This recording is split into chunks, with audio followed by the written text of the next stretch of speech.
Hey everyone, welcome to the 7th episode of Genre Equality. I'm Hitzer. I'm Hadi. I'm Aiza. And before we get going, a lot of people are probably going to be wondering why we're not covering The Expanse. Why we not? Or The Handmaid's Tale. Why? The issue is that we just haven't finished it. Oh yeah. At this point of the recording, the Expanse's 2-hour season finished. finale just finished maybe a couple of days ago or yesterday even. Yep. And The Handmaid's Tale still has a couple more episodes to go. Yeah. So if you're listening to this in the middle of July, sorry about that. It's going to be a 1-month wait before we give our reviews of The Expanse and The Handmaid's Tale. But I mean, leading up to it, I've been really enjoying both seasons of both shows. Yeah. Yep. Have any of you caught up on The Expanse or The Handmaid's Tale? Handmaid's Tale, no, but I've been watching. I'm halfway through The Expanse. Oh, nice. Yeah, I'm really glad that who picked them up? Was it Amazon? Amazon. Yeah. Yeah, I'm sad there's only going to be one more season. I feel like it could go a bit further with that, but we'll see when the time comes. One season's good though.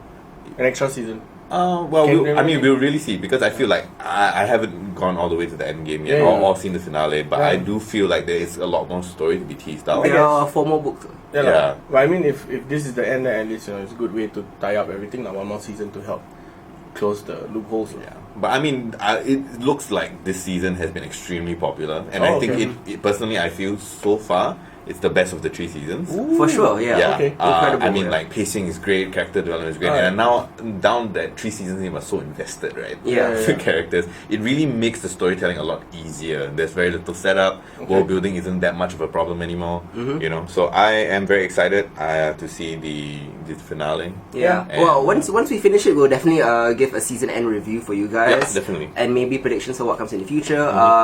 The Handmaid's Tale has been great this season as well. I love that they've gone beyond the books to kind of explore more of the world. And much like The Leftovers, I kind of feel that once TV shows are free from the chains of kind of source material, as weird as that sounds, they actually get to explore and write their own original stuff, which is the stuff that tends to resonate more.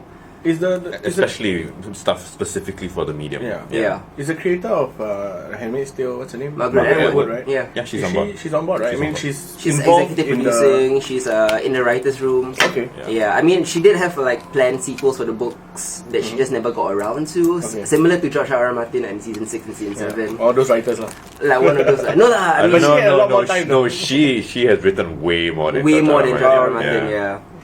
Anyways, let's get to June's major topics. Ooh. I suppose the major one, the biggest movie to come out this month is Incredibles 2. Yeah. The long-awaited 14-year wait of a Brad Bird sequel. What did you guys think of Incredibles 2, and was it worth the 14-year wait? I would say yes, it is worth the wait. I mean, like, just on a nostalgia note, I thought it was worth it.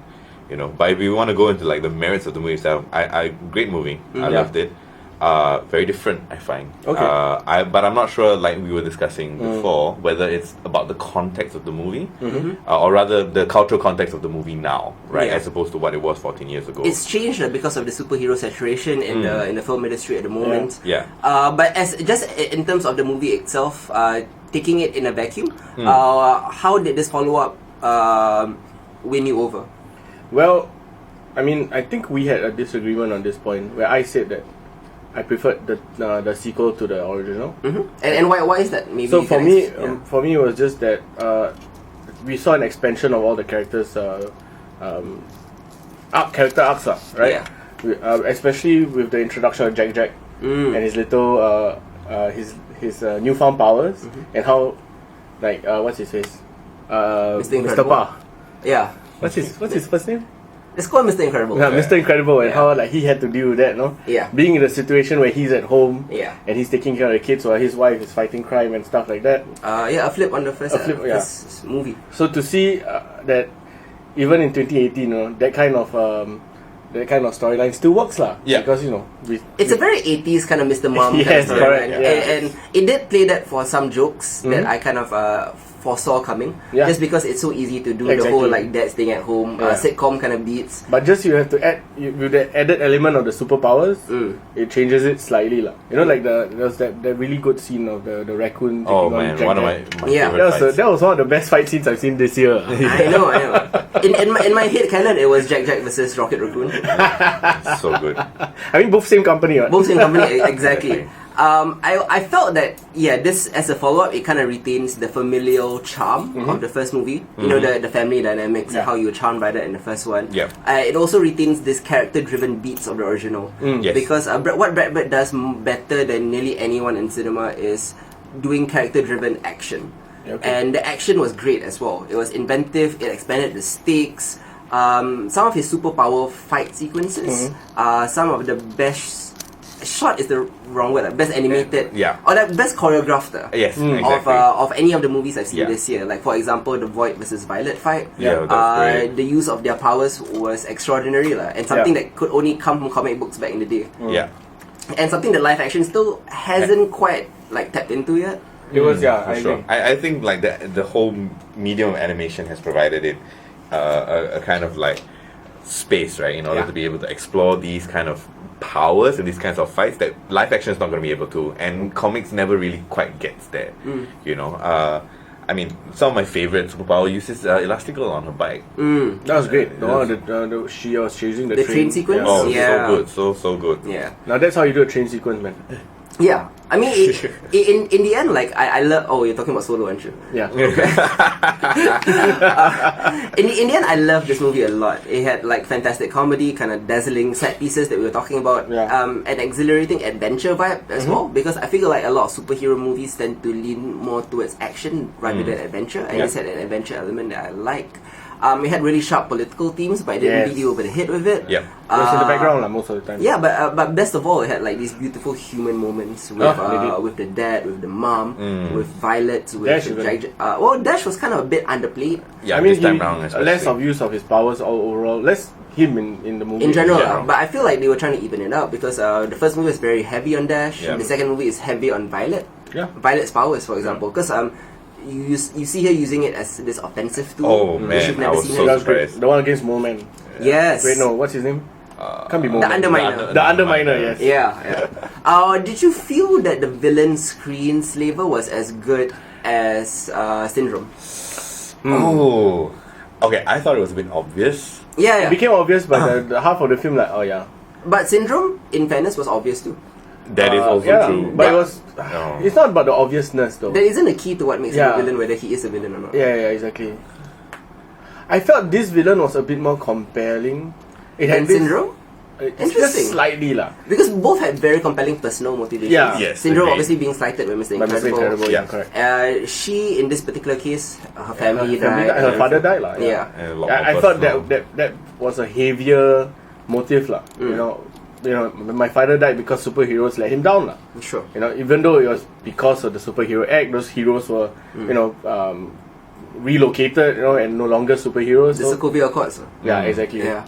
A better done Sokovia Records, I feel. Yes, the best done superhero registration story I've seen. Yeah. In fact, the first movie already had those elements, and it was several years before the comic book Civil War. Exactly. Yeah. Which was several years before Batman vs Superman, which was a few months before Marvel Civil War. Correct.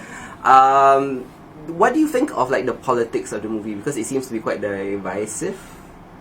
Which part of the politics are you talking I about? don't know. Like, I mean, a lot of people have been comparing Brad Pitt to Ayn Rand, just because he has this theme of objectivism that kind of follows him through every one of his movies. He has this obsession with the rights of the exceptional, and how they can be stacked up against the rights of everyone else. Like from Iron Giant to Ratatouille, which is ostensibly about how anyone, even a rat, can cook, and it's also kind of about how if you don't have talent, get out of the kitchen. Yeah.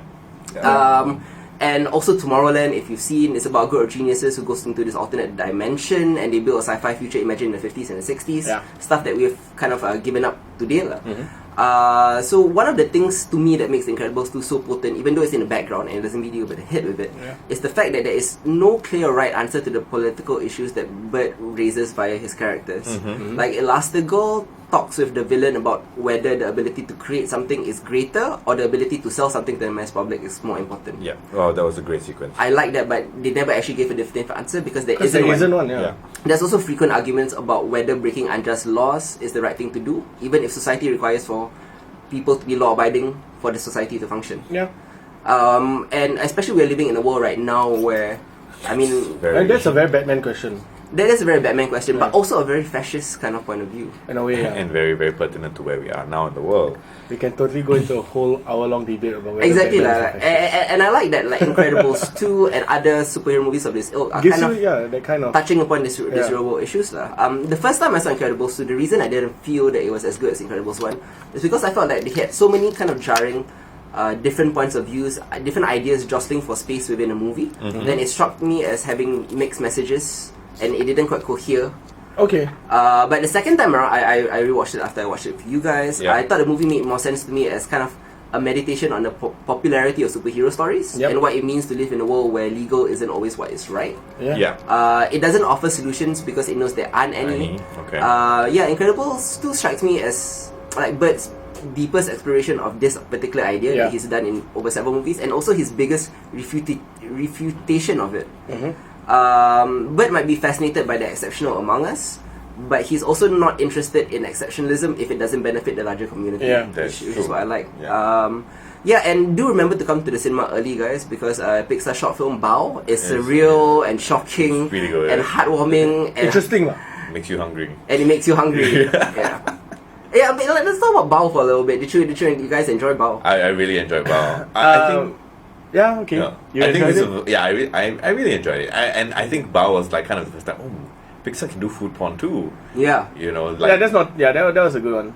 Yeah, it was a good one, and then of course later we see, Mr. Incredible making waffles. Dude, those waffles were fantastic. So Bao basically, the Bao is metaphorical. The right? Bao is metaphorical. Okay, It's a fantasy of having another child, the child exactly. that left, and how specifically the director's mother, she in subsequent interviews she said that her mother used to say to her, "I wish I could just keep you in my stomach so I know where you are at all times. I want you back in my tummy, basically, because there is this kind of emptiness I syndrome." feel it's a very Asian thing also. Yeah, it's a unique Incredibly Asian so. story that Pixar doesn't normally do. Yeah. I mean, they've been slowly doing all these little cultural touchstone Coco, stories. for example. Yes. But I mean, in Okay. their shorts also lah. You remember the superpower team, the Indian boy? Which one? I don't recall that one. Patel's superhero team. Dev Patel. No, but I can't remember the title of it. But basically, I think it was before the one. This boy is watching TV, and it's a superhero TV show. Okay. And then as he was watching it, his father calls him to do his prayer lah. Okay. So it's a Hindu family. Interesting. So he went to as he was praying, he was distracted and all that stuff, and then he gets teleported to this other world, and he had to help a bunch of Hindu deities fight an evil god lah. Okay, y'all didn't. I've not seen this one. Which Pixar movie was this attached Was to? it just an independent thing that was No, released online, or was it attached to a film? It was attached to a film. Interesting. I don't recall that at all. Maybe we'll catch that eventually lah. But I don't remember that. But if that is true, and I'm sure you're not lying. Sanjay's Super Team. Sanjay's That's how it's Super called. Team. Alright. And it was with it was attached to The Good Dinosaur. I did not see Good Dinosaur in the cinemas. maybe that's why. That is why. Yeah. I have a DVD copy of it, and It should be in it. maybe it's in the featurettes, which It I should. haven't touched upon. You should watch it though. Good Dinosaur. Oh, good. It's a good movie. Great. Yeah. I cried. Yeah. Very It's hard. I mean, Pixar is cry porn a lot of the times. Incredibles 2 wasn't so much though, but it had touching moments. Yeah, but it had more of it had a lot of moments. Yeah. Like it made you think a bit lah. Ha and wow. Yeah. How would you rate The Incredibles 2? I'll give it a solid 8.5 out of 10. Nice. That's Yeah. pretty high. I'll give it an 8. I'll give it an 8 as well. I'll give it an 8. How, just out of curiosity, since you rated higher than the first Incredibles, how would you rate the first Incredibles? 8 lah. Oh, so this is just like a Like half 0.5. mark. I told you it's just slightly better. Okay. Yeah, it's not that much better. Like the first Incredibles for me was like a 9.5 out of 10. Okay. This is an 8. I mean, I enjoyed both movies since both are very highly rated, but Incredibles just came at a particular time when these types of stories were rarer and it was easier to stand out. Yeah, and I get that. Yeah, back then I think maybe we only had X-Men 1, Sam Raimi Spider-Man 1 maybe. And before that there was this huge dearth in the 80s and 90s of terrible superhero movies. I mean, if Batman Forever, Batman and Robin, and Superman 3 and Superman 4 and stuff like that. Yeah. Oh, also if you watch the Good Dinosaur, the Sanjay Super Team, right? Sorry to detract it. Yeah. One of the Hindu superheroes or one of the Hindu deities they show is Hanuman. Remember Black Panther? They quoted Hanuman. See, once again, Pixar crossover. I see, exactly. Yeah. Okay, let's move on to a TV show now. Yeah, sure. That is getting very divisive reviews, in particular in season 2, Yeah. which puzzles me because I loved it a lot more than I loved the first one. And, yeah. We were talking about Westworld Season 2. Jonathan Nolan's and Lisa Joy's highly anticipated follow-up to a kind of cultural zeitgeisty first season. Indeed. Yeah. Okay, so for me personally, season 2 is a dramatic improvement in season 1. Yeah. We didn't have genre equality back then, but if you know me personally, or if you've talked to me about Westworld season 1, I admire it for a lot of things. It had a lot of admirable qualities, but I didn't quite enjoy it. Okay. I didn't like it at all, to be honest. Yeah, I Like- remember we had this very long argument about it before. Yeah, there were things that I liked about it, but Yeah. as a whole show, it didn't cohere for me. And season 2 improves upon it by having an increased focus Okay. on character and consequences. So season 1 to me was just this puzzle box mystery Yeah. that was entirely interested in moving the plot forward and misdirecting you in terms of plot. And the characters didn't have any purpose other than serving that plot.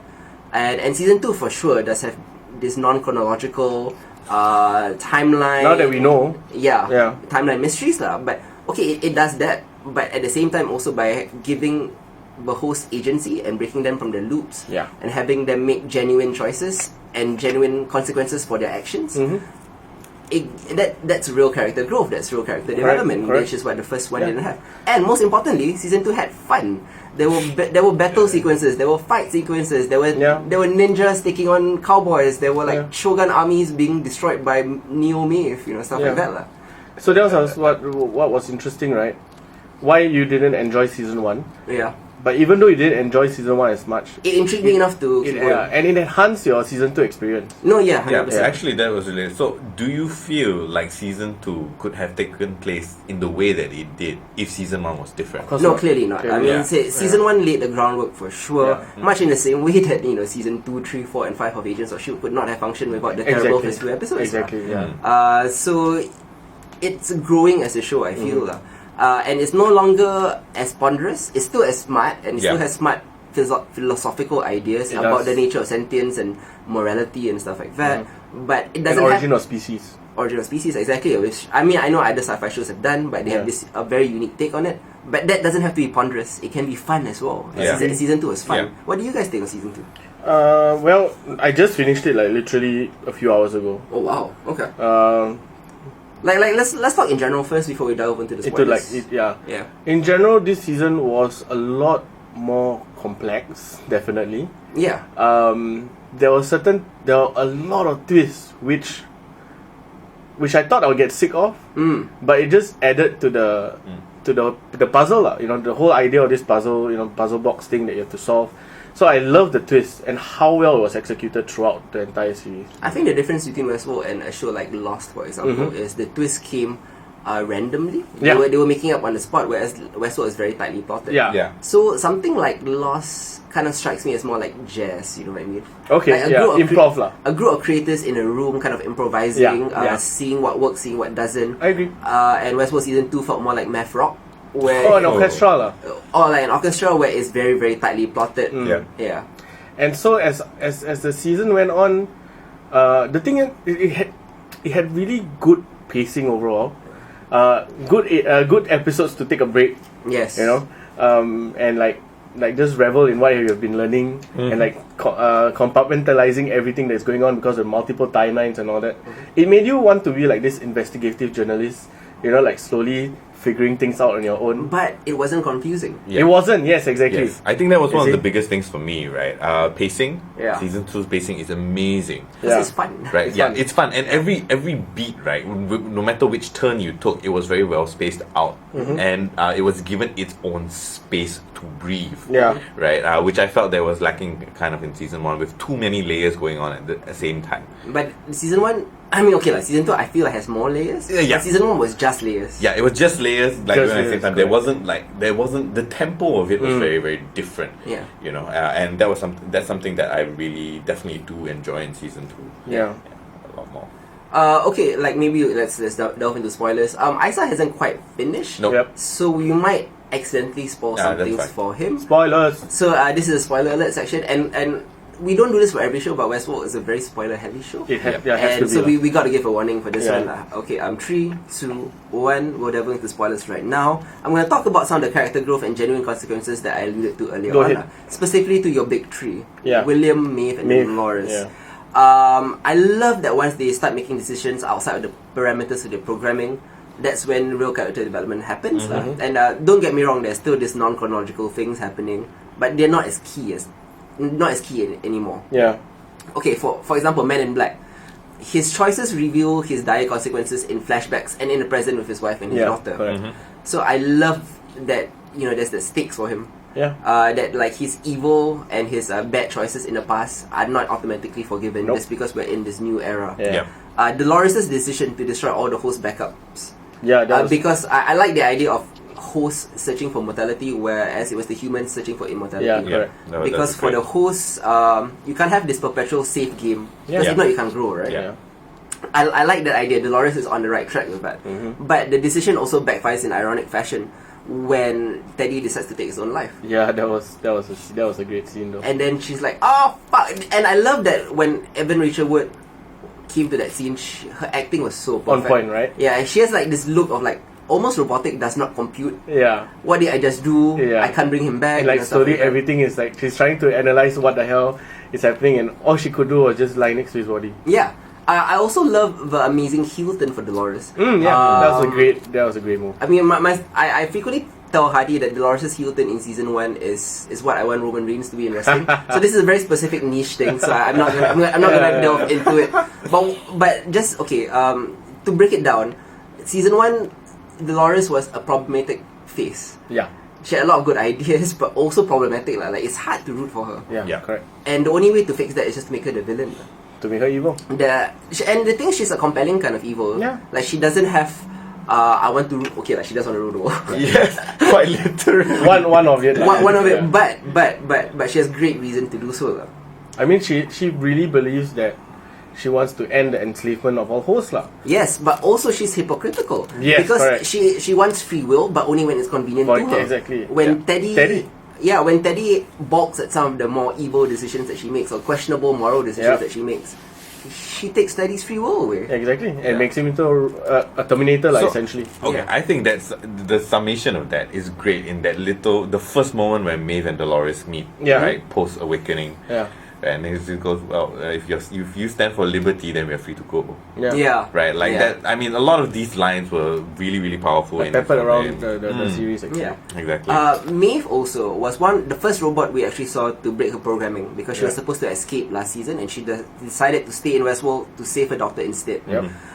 Naturally, she would be our Neo, so to speak, in this context lah. And her solo side adventures were awesome. She go into Shogun World. Her ability to tap into this mesh network to kind of control the other host minds. But only the hosts that are not woken. Oh yeah. So because they didn't have free will anyway, Yeah. and that's how she could control them.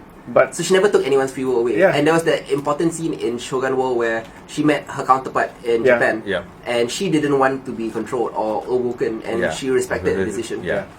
I like that as well. there was this one scene for me if I really enjoyed was the one when the man in black was surrounding her house, Yeah. and then she controlled the host to actually attack him. Yeah. But then there's one awoken host, Yeah. Lawrence, right? Yeah. And like that conversation. Oh, that conversation while That they're they had. having the Mexican The Mexican standoff. standoff, Standoff, yeah. yeah. I really like that scene because it showed that she didn't need her. I mean, even though you're woken already, right? She can still convince you lah that your life kind of sucks because of Man in Black. Yes, it does. You know? Yeah, precisely. Just because you're woken doesn't mean you can't be manipulated. Yeah, That's exactly. important. Ford also makes an important distinction where he says that the stuff that Dolores does, the stuff that Maeve does, the stuff that you do, you are awake and you have free will. Yep. But that doesn't mean that you cannot be manipulated. Yeah, And exactly. the distinction between manipulation and control is very important in terms of when you're talking about sentience. lah. Yeah. All of us can be manipulated, for example, but in the end, what we do is our choice. Yeah. And that was an important point that Westworld Season 2 drove home. Even a minor character, someone that I didn't like in Season 1, like Lee Sizemore had the A writer nice for character Westworld. arc. Great. Yeah. Nice character little arc. great character Yeah. arc as he slowly begins to recognize that the androids are conscious and worthy of happiness. Yeah. And just a little minor spoilery note on the finale. Yeah. I love that we finally got to hear the monologue that he wrote in Season 1 that kept getting interrupted. When he sacrifices himself for When me. he self-sacrificed. And then, like, you know, he finally delivers this long-awaited monologue that he keeps talking about and we never heard. We never. It was worth it, though. It was worth it. The finale itself had like dozens and dozens of callbacks, symmetrical moments, full circle moments, and it's just like this amazing feat of writing. It is. Yeah. Amazing feat of arrangement. Arrangement. Yeah. For sure. Because, damn, like, how did you do that? Like, how do you take, oh man, how do you manage, how do you think of splitting those, you know, like, the transitions are so smooth. Yeah. Like, the transitions, not only smooth, but made sense. Yep. Like, why did we flash back to that particular time and then flash forward back to that particular scene? See, it was never confusing. Yeah, it was never confusing. It always switched to timelines when it was important and when it was necessary to the plot, lah. And that's what I liked about it as well. How far into the season are you, Isa? I just finished the Ghost Nation episode. Kiksuya. So that would be Oh, can we talk about that? Yeah, like Yeah. I mean, if you want to delve into one particular episode, let's delve into Kiksuya because Yep. I don't just feel that it is the best episode of Westworld Season 2. It's the best episode of television I've seen this year. Yeah. So why do you think Kiksuya was so magical? I mean, okay, first and foremost, like, it takes you out of the action, right? This is the first time you kind of get a breather in the entire thing, which I found, I found it disconcerting because I was trying to finish everything. Right. But like maybe 15 minutes into it, I settled down and I really started watching it for what it was. And it being such a standalone, almost in silo side story of, what's his name? Akishita. Akishita, right? Great story, great exploration of something that it's a very simple story, right? Almost getting woke because you're in love, right? Kind of. Yeah. Pretty much. Pretty And much. it's also Pretty much. special because Akishita was not supposed to be woke, unlike Maeve and Dolores, which Ford had planned. Yeah. He was this flower growing in the darkness, as Ford put it. Yeah. Yeah. Very beautiful. I love the way that they told the story. I love the fact that he's telling it to Maeve's daughter. Who then relays it by the Mesh Network to her. Yeah. Oh, that scene. Take my heart when you go, you know. Yeah. It's so beautiful, It was. so well shot. That was when I cried. Yeah, it was like this lyrical, poetic, moving, kind of heartbreaking, small story. Yeah. And the show does a lot of things really well. It makes me excited, intrigued, philosophical, excited, but it never gives me feels. Yeah. And this episode gives me feels because I almost teared, or I did legit tear during this one at several moments. Yeah, and I think the contrast of that was especially poignant for me because the line that kind of stood out was when he's being fixed by the text, right, the first time round. Yeah. He says, like, dehumanize him. We Yeah. need him to be dehumanized so that, you know, that the humans will feel less Yeah. when they kill him. Yeah. You know, and then that kind of sets the tone for everything else, but it tells an incredibly human story. Yeah. Right? Despite the fact that he's been dehumanized. I love it. I really enjoyed that episode. The Yeah, one me when too. the one when he took the blood and finally put it on his face. Yeah. That's so that's how he did it. Yeah. There's a lot of callbacks to like season 1. The first time Dolores killed Yeah. Arno, not Bernard. Yeah. I know, yeah. Which is how he accidentally got woken, Yeah. incidentally. I also love how the backstory kind of provided Akishita and the Ghost Nation this kind of weird turn in the sense that we've been presented to the Ghost Nation as villains. Yeah.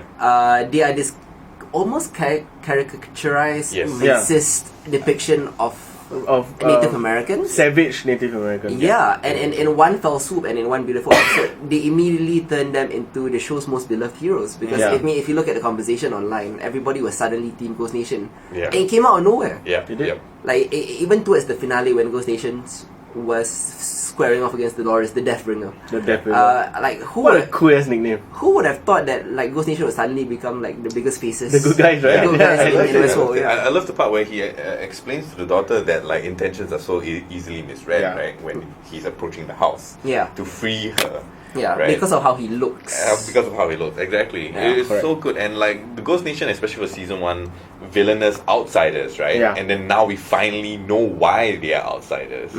You know, because they woke. They woke them. Yeah. And how he survived for like years and years. What was it? Yeah. 10 years? 10 Decade? years? Yeah. A decade where his programming was still like this old update that did. I was like, why didn't you all have like just a remote update? Like, you know. Wi-Fi technology. Pre-mesh. Pretty much because they were the alpha Pre-mesh, models. that's true. And yeah. also, Akishita was trying his best not to die because he realized that if he did die, he would lose the memory, of his girlfriend slash That's damn wife. cool. Yeah. Kohana, right? What's the name? I think so, yeah. Yeah, it's Kohana. correct. Kohana, right. I remember it had very similar sounding name to my late grandmother. Which My late is- grandmother is Rohana. Oh, Yeah, so yeah, it's Kohana, you're right. Interesting. I love the little bit where they also developed this. The Native Americans developed their own mythology about the ones below. Yeah. It makes sense lah Yeah. because like you kind of develop religion based on things you don't understand, much like humans do. Exactly. Yeah, do we have like God / Ford controlling us as well? Exactly. You know? Yeah. It's cool. Acting wise, who do you think like stood out this year? I thought everyone stood out. Right? Everyone Ooh. does. Like Evan Okay, Rachel but Wood, if you had to pick one, I would say I would go with Evan Rachel Wood lah. really. And Rachel Wood is Because of her like from good to evil lah. Yeah. She from frightened villain to frightening. Exactly. So from frightening villain, Frightened girl. victim Victim. to frightening Frightening villain. villain. That's what I meant to say. Yeah. Because when she came onto screen, you were legit scared. She You're was like, damn cool. Oh crap! Someone's gonna die now. No, but she's one of those like meta heels where you are scared, but she's fucking cool. Oh yeah. She did everything with a cool swag.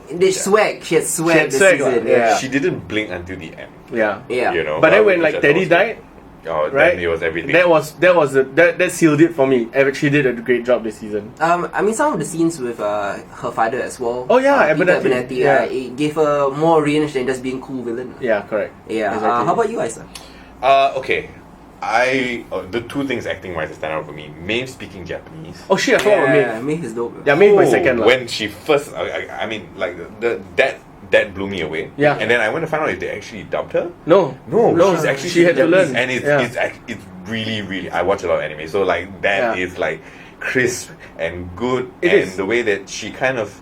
I loved the whole Shogun Role scene where she's kind of taking like a backseat, right? Yeah, She yeah. goes from kind of like involved participant into a meta narrator, Yeah. and she's watching her own story being played out in a different context. Yeah. Which I thought was great, and I thought a lot of those very like moments of her just like looking on at what was going on, right? And Yeah. the very minute facial expressions and micro expressions that she was making, With Maeve, yeah. really helped to tell the story in a very different light. Okay. So for me, Maeve, Dolores' scene, I haven't gotten to that, so Oh, I yeah, mean, yeah, I can't really say that.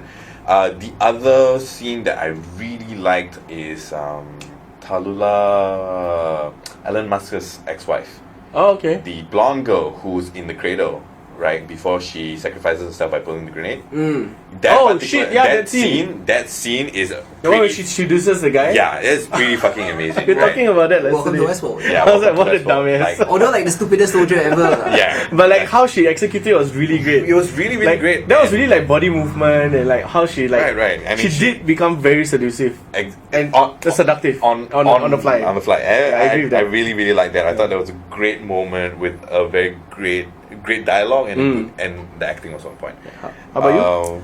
For me, all your points. I mean, I'm gonna. Okay, like my number one is Evan Rachel Wood as well. Uh-huh. But since you already picked it, I'm gonna pick Ed Harris. Oh, Men in yes. Black, because Men in Black stand out season 1, stand out season 2 as well. Yeah. They're all standouts lah. But Yeah. this year in particular, he just got to be so fucking cool, and not just a villain, because last year part of the heavy lifting was done by Young William. Young William, yeah. But this season, most of it was done by him lah. Yeah. And he had just so many great monologues. He did. There was Yes. one episode, I think it was episode 4, when he was in Lawrence's hometown, when he was talking to the Confederados that invaded, you know. Yeah. And then, he had that conversation over the table, saying that, like, you think you know death? You didn't recognize him sitting right across from you. And he stabs him in the neck with the bottle. That was fucking cool, man. That was so fucking cool. And then, of course, the scenes with his daughter. Yeah. His realization that, oh, fuck, I killed my daughter. Yeah, that was. Your daughter. This is not a host. Oh my god, that kind of thing. Yeah. One last bit about the finale. The revelation that Bernard's vision of Ford isn't code. It It was is his his subconscious subconscious. / imagination. It's a huge step for AI consciousness That's because that origin. it definitively proves that They're they are sentient. sentient Yeah. to have a subconscious, right? That was pretty cool as well. This is a huge spoiler for our ISA, but we cannot address this. Go ahead. The flash forward post credit sequence. Yeah. Wow, man. Fidelity. Yeah, what do you think about that one? Well, so now we know that we are about. I mean, the Man in Black was just in a simulation throughout the entire thing. A Yeah. different simulation that was happening throughout the entire season. Sure, yeah. So I mean, it was this big revelation that the William that we know this season, and might not even be involved in the timeline of this Exactly. season. Yeah. And also that where he ends up is decades into the Ahead, future, yeah. because it's like this post-dystopian world. Because when they revisited the cradle, Yeah, it was flooded and it was stuff. flooded. I mean, it was abandoned lah this time. Yeah, It was abandoned. It was dusty, and it was definitely derelict lah. yeah. Yeah. So a lot of time had passed by lah. It's interesting because there was the moment when like everything was explained to you. Yeah. Before that, Yeah. and then suddenly, oh shit, I have no idea what's going on again. Yeah, exactly. Yeah. Right? Like just 10 minutes, I'm like, finally figure this shit out. No, just in the span of credits. Yeah. I was like, okay. I was watching credits, I was very satisfied. It's like, wow, that was so That nice. was such a good season. So neatly tied Yeah. up, ended with the Radiohead song and everything. It's like, oh, Yeah, okay, okay. I understand. Oh wait, no, I don't understand anything. And Okay. it's like, wait, what's happening now? I'm confused. But I mean, it was alluded because at the begin, I think at the beginning of the episode, Yeah, the one where he was coming down the elevator, yeah. and he came up to a. No, but it was still confusing at that point. It was like it If was. he didn't pick it up. Yeah, until the exactly. post-credit scene. But then, because so when he was coming down and what's his name? Arno. What's his name? Bernard, Sorry, Bernard was going up. can lah. Full Arnold. Yeah. Full Arno lah. Yeah. So anyway, when Bernard was going up, so when the elevator's door was open, you're like, okay, Man in Yeah. Black should be in there. Yeah. He wasn't. Yeah. So okay, but then things moved so fast that you forgot that happened. Yeah. You know. So But you do see it towards the end that particular version of him was saved. Yeah. So who is the one in? Oh man, Yeah, exactly. See what I mean? We'll figure out in the end lah. Yeah, we will. What I do love also about the ending of it, and this is strange because we're gonna talk about this other movie very later on. Mm-hmm. But the ending of Westworld was very similar to Jurassic World: Fallen Kingdom. In the sense that like all the things in this park are not in this dead. park anymore. Yeah, they're done. Are slash dead or out in the real, transported. Yeah. out in the real world wreaking havoc. Yeah, because I wanted to talk about Tessa Thompson's acting actually. Yeah, she's great. Yeah. I don't know. Did you watch when she got turned? You didn't. Yeah, No, that's the finale. Yeah, that's the finale, right? Yeah. So anyway, her character dies. Yeah. It turns out that she was killed But even and replaced. but okay, before we get to that, even the original Tessa Thompson, Was Charlotte Hill, great. Great actress. She was so cold, evil, easy to hate. Yeah, Easy to hit. very easy to hit. Hard to hate Tessa Thompson, and Right? she makes me hate her. Yeah, exactly. And I love Tessa Thompson. Yeah. Anyway, so when you know at that scene when she's talking to herself, Yeah. that's a great ass scene, Yeah. right? And then when she reveals herself to be Dolores, Yeah. now that, Yeah. and then how she picked up the mannerisms of Ever Rachel Wood. Yeah. Jesus Christ! She picked up Dolores Wyatt's mannerisms Yeah. specifically lah. I was like, okay, Tessa, you win. Because I kind of had figured out that particular version of Charlotte Hill was not Charlotte Yeah, Hill. That but it was- just didn't know who. I Right? didn't know who was inside her body. Yeah. And then when it was revealed to be Dolores, who had just died like 5 minutes ago. That was the furthest thing from my mind because I thought it was going to be Ford or something Yeah. else. But once it was revealed that she's Dolores, It made so much it made so much sense because of how she was acting. Yeah, Like her exactly. facial mannerisms were so much like Evan Rachel Wood. Exactly. Yeah. So great stuff. Great all stuff. around. Yeah. Damn. Let's move on to something that Hadi hasn't seen. Jurassic World. No, Jurassic World we'll talk about slightly later. lah. Hereditary. Yeah, let's talk about Hereditary first because I think that that's a better movie than Yeah, tell me, Jurassic World. how's this movie, man? I heard great shit about it. I still wasn't as impressed as Okay, so was. I will expand on that a bit later. Let's introduce the movie. Cool, yeah. Yeah. Hereditary is the feature directorial debut of one Ari Aster coming out of A24, which is a great studio that's been producing a lot of great indie films, specifically a lot of great horror indie films, arthouse, and stuff like The Witch, stuff like It Comes at Night, Under the Skin. So people who come into Hereditary expecting something more conventional like The Conjuring or something might end up being disappointed. But I loved it because it's this exquisitely crafted. It's just a beautifully shot, beautifully designed movie. It's deeply unsettling. It's also painfully devastating on a dramatic level. And it's also upsettingly grotesque. Because unlike other horror films that scare you by shocking you in flashes of grotesqueness and loud jarring music, whenever there is something disturbing, they show it and they linger on it. They let the imagery seep into your mind, and that's what I like about it. So it isn't just a flash that shocks you. You get to understand it. You get to have that image burn into your head. And there were several points in the movie where I felt that really disturbed me on a profound level. Tonally, it's slow burning and it's reminiscent of Rosemary's Baby, although plot-wise totally different. Yeah. If I'm just talking tonally. It's very classically constructed. Yeah. That is frightening, but not in a conventional 21st century horror film way. Yeah.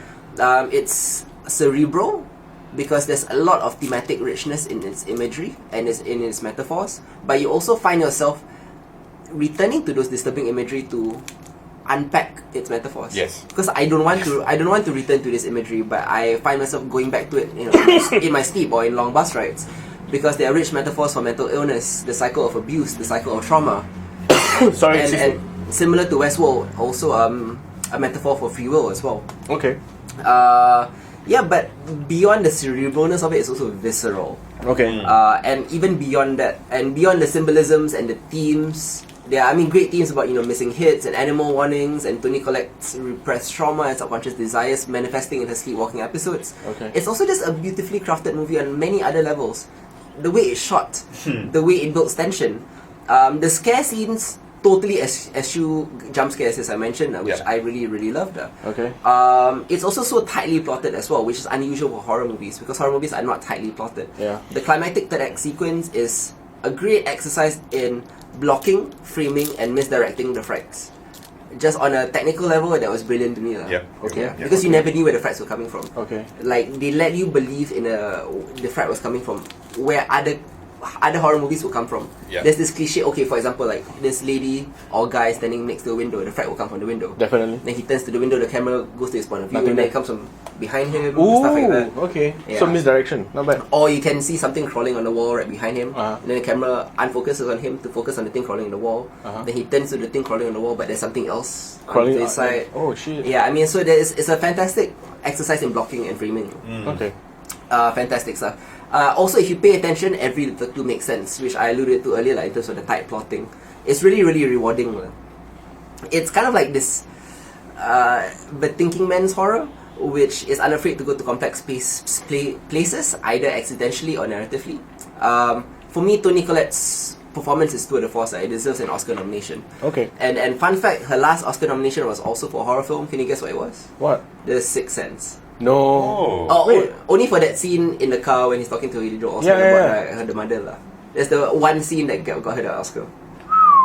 It's also a great introduction to a young teen actor called Alexander Wolf, who you don't know at first, but is actually key to the movie. Yeah. In Cool fact, name. like more than Charlie is. Yes, much more. And he does a fantastic job of expressing like raw horror and despair and surprise at appropriate moments.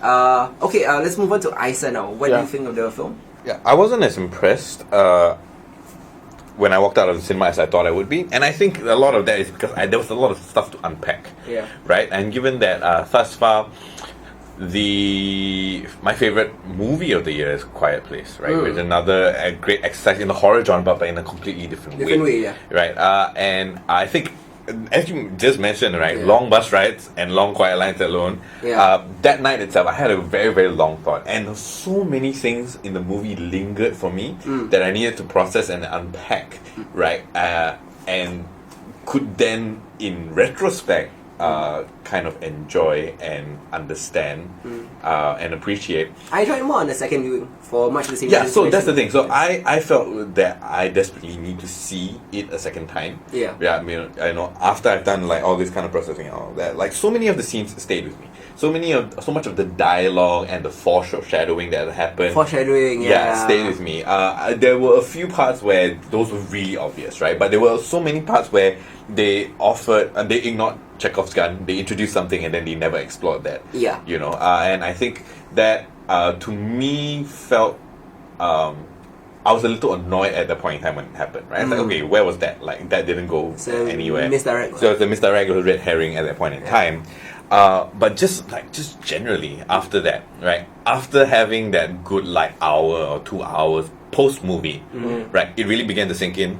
And I really have to say that it's a masterful movie, just because I can't stop thinking about it. Yeah. Like, even if my initial impression, I wasn't impressed, right? I don't think the movie set out to impress in the first place, right? It set out to affect and effect a very specific kind of haunting, like a haunting specter almost, you know, that kind of like lingers over your thoughts and over your shoulder post the scene.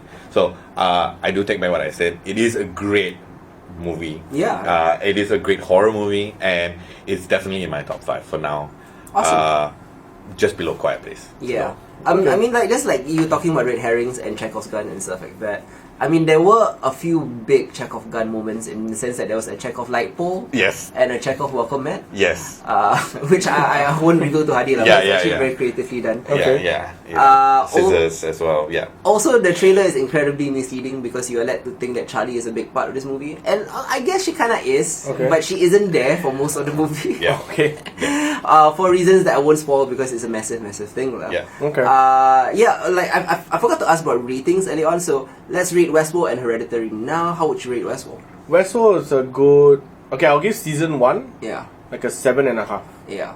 But season 2 specifically? Season 2 is a good 8.5. Okay, how about you? Yeah. For what you've seen so far? From what I've seen so far, I would give season 1 a 7 Yeah. and season 2 an 8. Yeah. But I haven't got to the finale, so let's see Okay. if that changes. Wait, sorry, just to distract this a bit, and to go back to Westworld, right? Yeah. Apparently the ratings are down for season 2. 30% down, yeah. Oof. But people are exhausted by its timeline jumping and stuff like that. Like they want a simpler show, a more linear show to follow, which I can totally get if you don't like the Nolan style of Okay. narrative. Okay. Plenty of people don't watch TV to analyze; they just want to have fun. Yeah. So which is why stuff like Game of Thrones succeeds, and maybe Westworld. a bit more complex stuff. Goes over people's heads lah. Okay. But it's not something to fault them on lah. No, I'm not faulting. I totally get as well. Yeah, 'cause I was just reading a bunch of reviews on Westworld lah. Yeah. But yeah, anyway, doesn't matter lah. Yeah. It just mixed lah, actually. Yeah, but I give it a very positive score lah. Sweet, okay. I mean, since we rated season 1, like season 1 for me was a 5 out of 10. Season 2 was an 8 out of 10. So it's a huge jump between seasons as well. For Hereditary, myself, I would give it a 9 out of 10 for me right now. Wow. It's a 9 out of 10 for me. One of the highest as well. 9 out of 10. Yeah. Maybe if Hadi manages to catch it over the next month, we will revisit it as on the next episode to see what Hadi thinks as well. Can. Awesome. Now, I still can take a break, whereas I don't get to. Yeah. What do you need? We'll talk about Luke Cage. Oh, Luke Cage. Marvel. I'm halfway through, so. Oh yeah, okay. Yeah, You so can jump in as well. yeah. About some things, yeah. Yeah, so okay, let's talk about Luke Cage season 2. Once again, Chio Hodari Coker coming back to showrun this. Yep. Okay, before I get into season 2, Luke Cage season 1, half a great show, half a terrible one. Season. Yeah. Season 2 is still needlessly overlong. Yes. Needlessly overlong. Do these episodes need to be an hour 5 minutes? No, they do not. 45 minutes, man. Really. Not even. No, honestly. I mean, Yeah. 45 is I'm like. halfway through the season, right? Yeah. And that could have been one episode. Yes. Okay lah. That should have been like the first season premiere, the first 6 episodes. Yeah, basically. But anyways, besides that, it's better paced than season 1 is. It is. It's more consistently engaging than season 1 is. Yep. Season 1, in the beginning of season 1, first episode was like 9 out of 10, and then 8 out of 10, and then 9 out of 10, and then 10 out of 10. Then suddenly, 1 out of 10, 1 out of 10, 2 out of 10, 1 out of 10. Yeah. And This season was 2 was just solid, 6 out of 10, 7 out of 10, 6 out of 10, 7 out of 10. So Very it's more consistently Yeah. engaging. It never quite reaches the highs of season 1, but it never sinks to the depths either. No. And for 13 episodes, I at least want something that is 5 out of 10 every episode, minimum. Minimum. Yeah. And Luke Cage does that. No, I felt entertained throughout. There's not one episode that dips below 5. I agree. Most of it is like 6 or 7s. Yeah.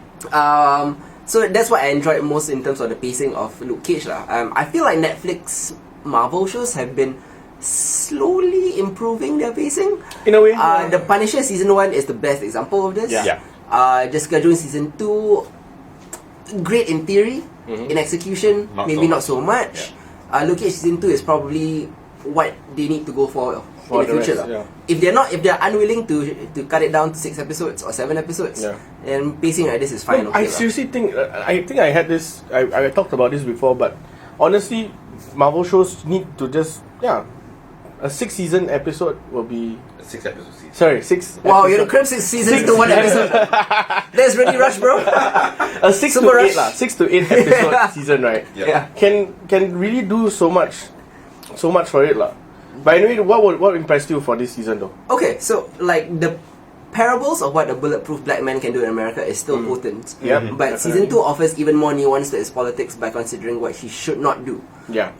Like for example, he has grown less like T'Challa and more like Killmonger sometimes. In terms of like how anger and publicity stemming from systemic injustice can sometimes be just as poisonous as the injustice itself. Yeah.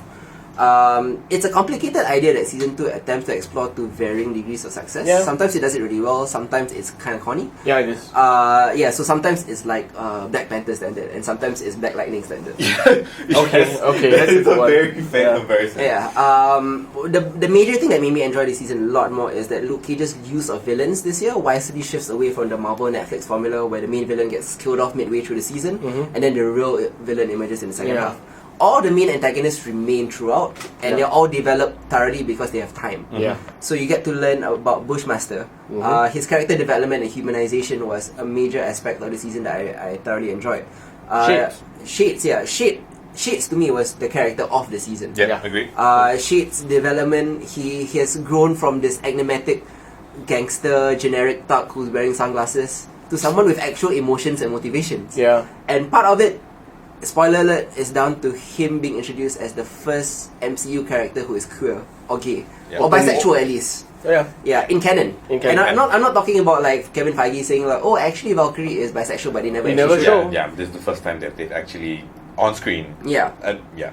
And his conversation with Comanche, the first time I actually saw Theo Rossi act in Luke Cage, because he's usually just like, I take off my glasses, I put on my glasses. And look cool. But he actually acted in that scene, and I was like, oh wow, this guy can act, huh? Yeah. And I remember like back in Sons of Anarchy was really... He had a damn compelling storyline in that show where he also showed his acting chops. Yeah. And on the theme of villains, besides Shades being given unseen depths, and also Bushmaster being humanized, his flashback episode was great as well. Yep. Was Mariah Stokes. Her descent into insanity is so compelling and so disturbing. It is. Like the actress Alfre Woodard, right? You can see her in her face and her So eyes just unravel. Yeah. At first I thought it was like bad acting, but then I was like, oh my god, she's crazy. No, she's crazy. Yeah. I mean, how she really became Black Mariah at the end. But it's believable. It is, yeah. Yeah, it's a believable descent into insanity, which is what I love the most. The whole history of the Stokes family and everything, how, you know, in the beginning, she was insistent on being called Mariah Dillard. Yeah. Bushmaster was the one who constantly correcting, like, it's Mariah Stokes, it's Mariah Stokes. It is Stokes. And then in the end, it was Mariah that saying, I'm Mariah Stokes, not Dillard. That was a great turn for her as well. All the villains were great. Even outside of Luke Cage's involvement, right? The villains' deep-seated motivations in the gang war, why they're against each other, kept me engaged even without Luke Cage. Yeah. Like I would have watched this show if Luke Cage wasn't involved. Yes, actually. And that was actually pretty great. It is. So what did you like about season 2, Adi? Season 2, apart from, I really enjoyed Comanche and Shade's love story. Yeah. Very, very subtle, very like well paced throughout. Like you got hints of it every episode. Just the way Comanche looked at him and the certain things he says to Shades throughout the season. About Mariah as well. Yeah. But at the end of it, at the end, the death scene of Comanche, spoiler alert, sorry. No, right? I know he dies, it's fine. Yeah. And how Shades reacted to it, and you know that and how it unraveled Shades you know, after, and how he was always, you know, had this love for Comanche. I thought that was a really impressive storyline. Minor storyline. Yeah, but to your point, I love that when they revealed that they were lovers in prison, it wasn't beating you over the head with like, oh, this is our SJW moment. Nope. You know, Yeah. It was just like very matter of factly, very subtly, very nuanced. We had this thing in prison. That's why I love you. Yeah. We're outside now. It's different. Yeah. It's just very smooth. Yeah. Yeah. I love that. Secondly, Luke Cage's journey from being this black superhero, right? Yeah. To this guy that suddenly his moral compass becomes a bit grey lah. He realizes that he has to take certain things. Compromise. Yeah, he has to compromise on certain things. The world isn't black and white. Yeah. And when he finally realizes it, and finally realizes he has to do certain things that he might not have done a year ago, it really changes how you perceive Luke Cage lah. Yeah. Okay. So Luke Cage's entire desire from the first season was to get rid of the Stokes family. First with Cottonmouth, and then now with Mariah. But when Mariah is eliminated from the picture, you have this really nice last episode epilogue where Harlem descends into chaos. Yep. It was like what happened when you remove Saddam Hussein from Iraq, you know. Correct. He's a terrible human being, committed atrocities and stuff, but the power vacuum after that, how do you deal with that? Because there's so much chaos and murder and bloodshed over nothing. You know? Exactly. At least Mariah had control. Yeah. The wall, as they keep talking, Mariah was the wall, right?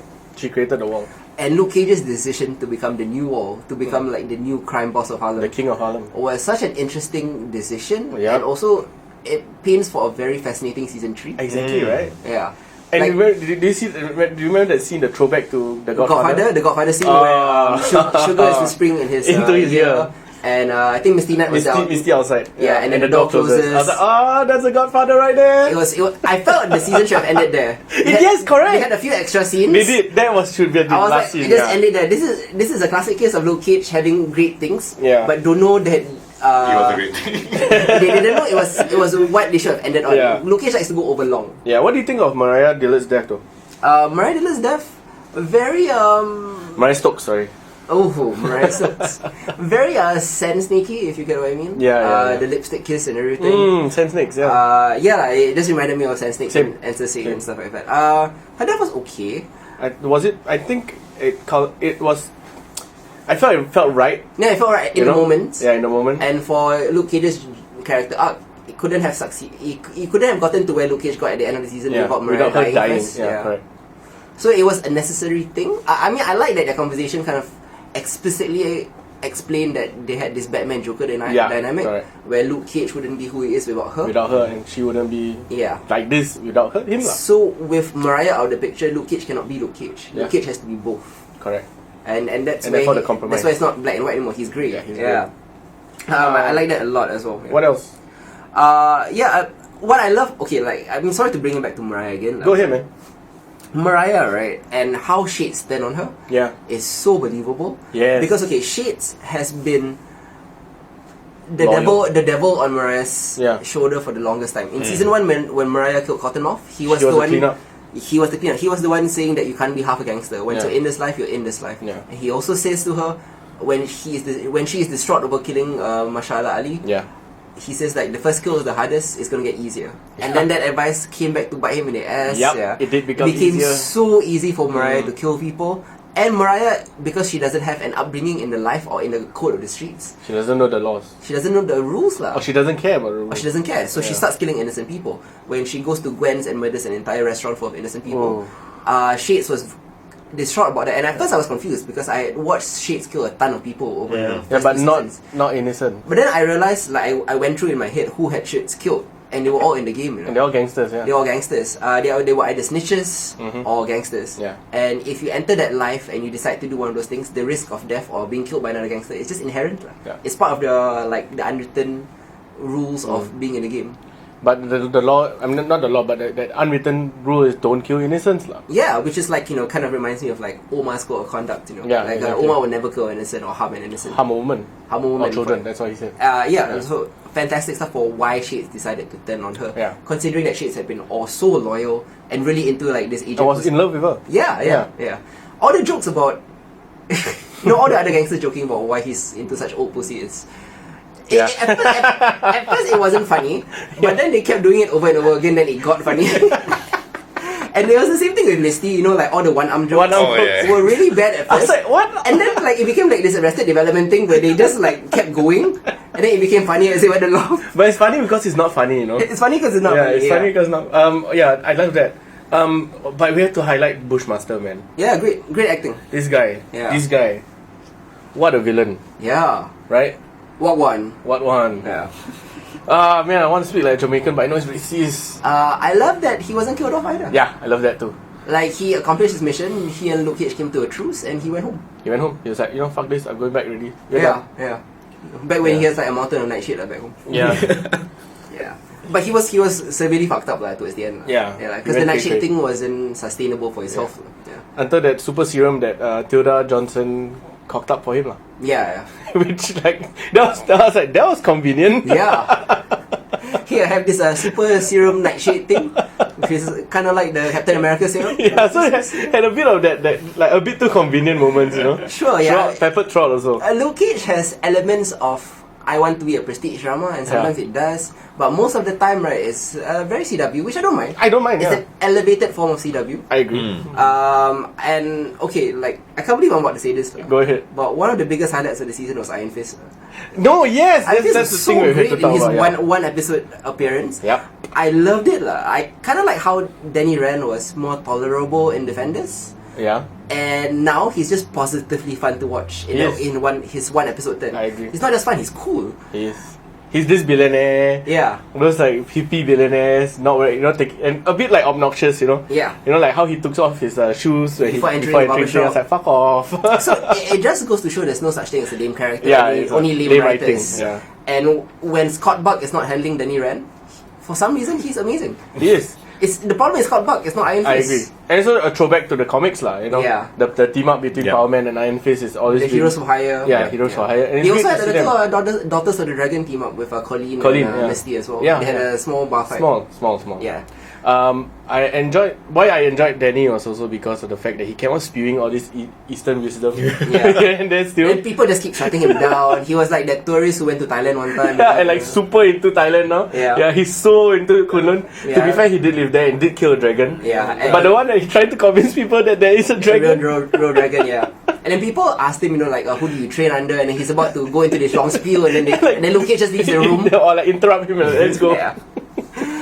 I love Iron Fist. Yeah. I hope that it gives me kind of hope for the second season as Me well. too, yeah. And it gives me hope for maybe we can get our Heroes for Hire show. Yeah, that would be Because the interplay between each other, their shared love for hip hop, Yeah. stuff like that. Like Danny Rand is surprisingly knowledgeable on Wu-Tang.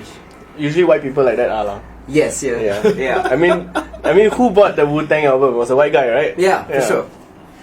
Okay, we said a lot of good things, right? That being said, right? There's kind of a lot of bad and Also, a lot of mixed things lah. There's a lot of bad acting. Sometimes dialogue is very, very clunky. Yep, definitely. And the bad acting, I do want to emphasize that Go ahead. it really feels like it's down to direction rather than performance.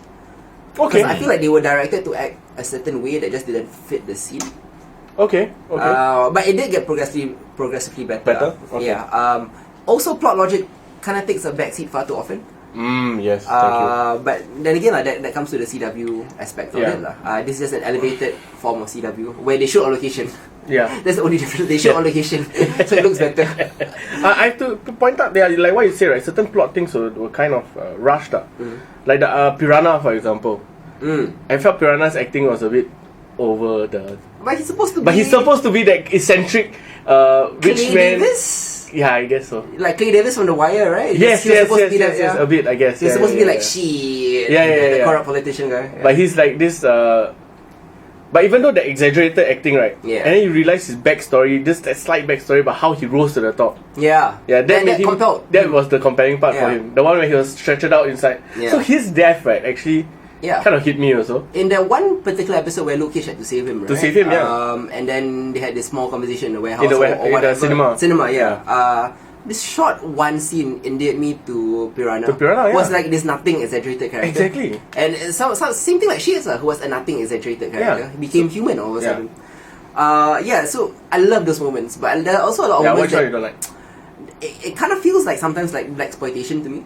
Okay, If you've ever seen like blaxploitation movies, yeah. so sometimes it's an intentional homage, Like a shaft.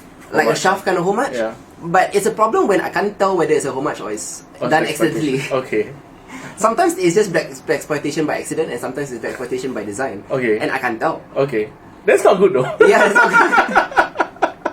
Like no, there's certain scenes where they're evoking Shaft and stuff and Superfly and stuff Yeah, like that. Superfly. Okay, that's a definite homage. But then there are other scenes where they evoke the dialogue from those movies. I'm like, I think they're doing this earnestly. Yeah. So final thoughts on Luke Cage? Great season overall. I Yeah. mean, it wasn't. Yeah, you're right. The best parts of season 1 weren't ever near season 2 lah. Yeah. Season 2 didn't get to that high lah. But I loved the pacing. Yeah. I loved how it concluded. Yeah. And it made me look forward to season 3.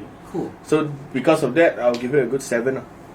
I'll give it a 7 as well. Yeah. Isa, since you've got half of the season, what are your So initial far? thoughts? Yeah, what do you think? It's too long.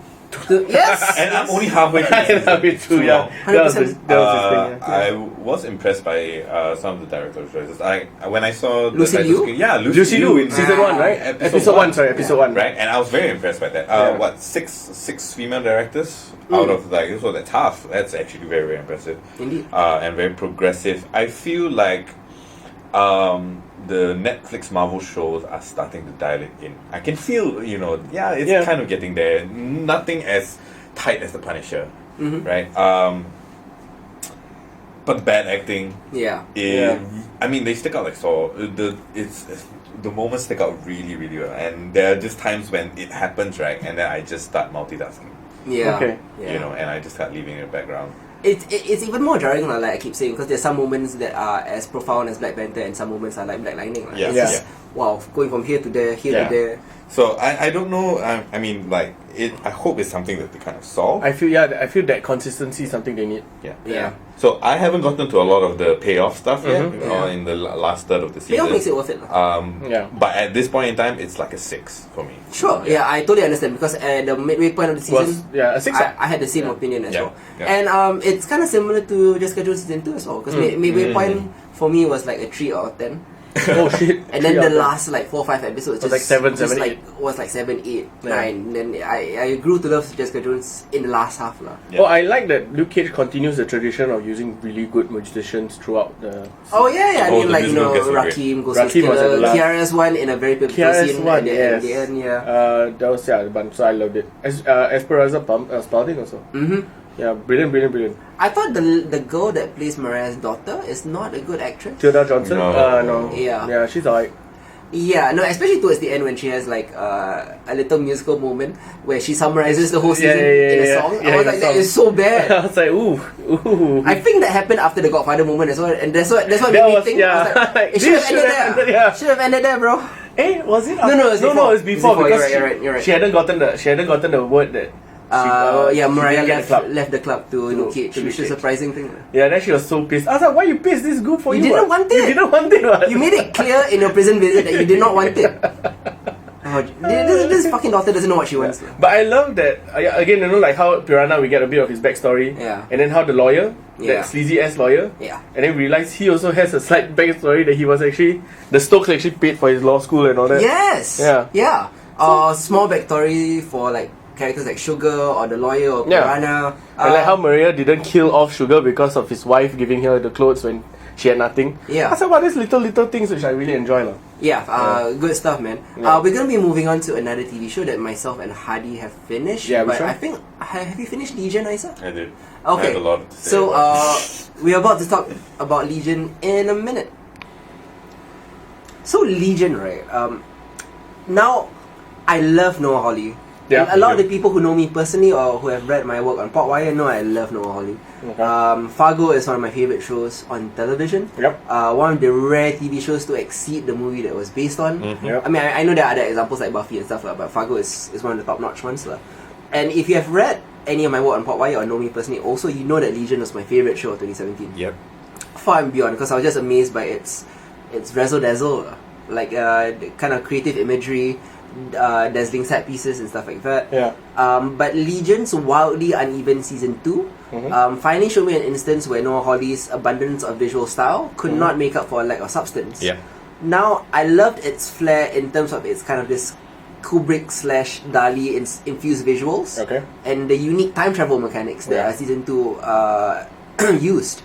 But for large chunks of the show, I found it fundamentally empty and kind of devoid of character moments or developments. Okay. Do you guys have like similar opinions of how season 2 played out?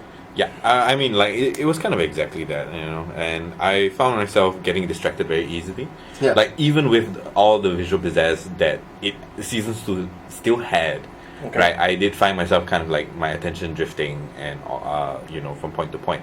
A lot of it didn't feel like it had any sort of semantic underpinning for the visual things. They are very unlike what we had in season 1. Yeah. You know, But I mean, I get that Noah Hawley doesn't want to reuse the visuals of season 1. Yeah. for sure. I mean, Going for a different approach. I get that as well, but like, but to what end? To what point? No lah, the style is the point. Yeah, and I think that didn't sit well for me. Or very well could have been that, you know, season 1 stood out even more because for once we get a superhero movie which is shot in that style, right? Which uses visuals in a way that is fresh. Yeah, right? and the way that depicts mental illness in an unusual, visually compelling way. Yeah, for sure. I don't know if that came true as well in season 2. Yeah, and it just generally for a large swaths of the entire season, I just found myself, oh, okay, that looks nice, but so what? outside of its main protagonist, which is David, right, who had very minor character development, although important ones. Most of the characters don't have any development at all. Okay. As in, like, they kind of do like developments that could be done in half an episode of a regular show.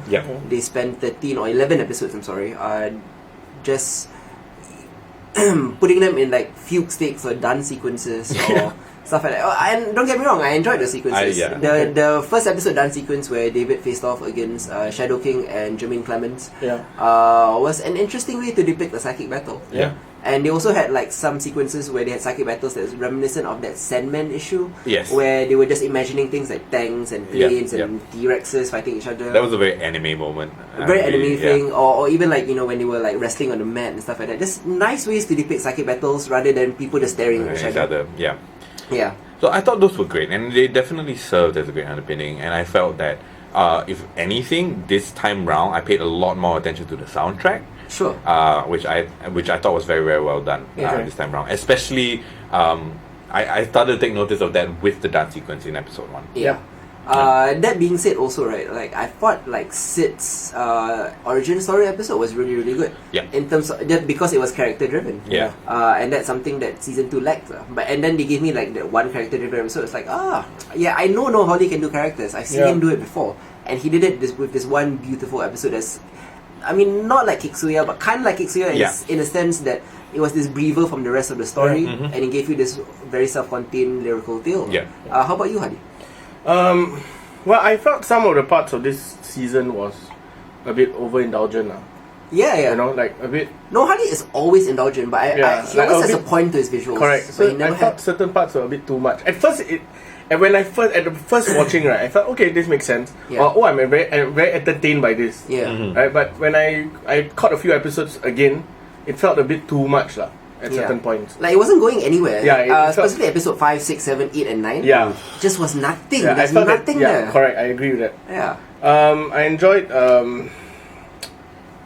I still enjoyed his turn to becoming the villain. We won't go into spoilers just yet. Sorry. Let's talk about in general. Spoilers. In general, I was okay with the character development overall. Okay. I get what you're trying to say though, that a lot of them were very basic stuff or could be done in like 30 seconds or 1 minute, you know. But it took too long. But overall I'm okay with the series. Okay. So I wouldn't say it's bad. I would just say it's okay. Alright, I would say it's bad. Let's delve into the finale. So this is where we're going to be giving spoilers. The finale changed my mind slightly towards my attitude towards the season. Okay. Going into the finale, the season's maybe a 4 out of 10 for me. The finale elevated it to a 6 out of 10. Okay. Which is still, I mean, not great because I thought season 1 was like 9 out of 10. But at least it was a pass. In the finale, you kind of turn David into a villain, so to speak, when the Shadow King opens everyone's eyes and reveals that David is not a good person. He has a lot of excuses for it. His mental illness, how he was treated as a child, but at the same time he's not. Correct. And the part that was so powerful for me and deeply horrific and upsetting was that the scene where David rapes Sid. Because Sid now understands that David is a monster. David alters Sid's memories to make her love him again. And then he has sex with her. So they have this almost romantic sex scene, which I did not understand as rape until Sid points it out later on. Because Sid regains her memories, and then she points out that something that should be obvious, to be honest. Correct. That she did not want to have sex with him. He altered her mind and then had sex with her. That's rape, because you're removing consent. And it was upsetting to me because I didn't understand it. At first, until it was pointed out, I didn't see rape as it was happening in front of my eyes. But to be fair to you also, because of the fact that he altered her memories, right, it is like you didn't see that as like drugging someone. Essentially, it's the same. Essentially the same. Correct. Her line was so important. Exactly. Because if she had not said that, right, we wouldn't have. We would have just gone on not knowing.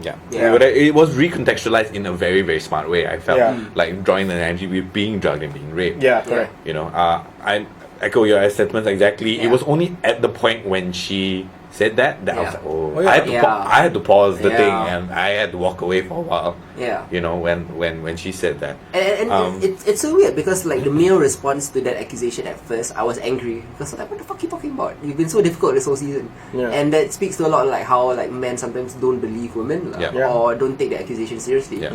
And I had to self-reflect that how I reacted, why I reacted that way, and when I finally realized that yeah, she's right, it really was rape. Like, it really drove home the point of what Holly was trying to say this entire season. Correct. About gender disparity in Men of Destiny narratives, Yeah.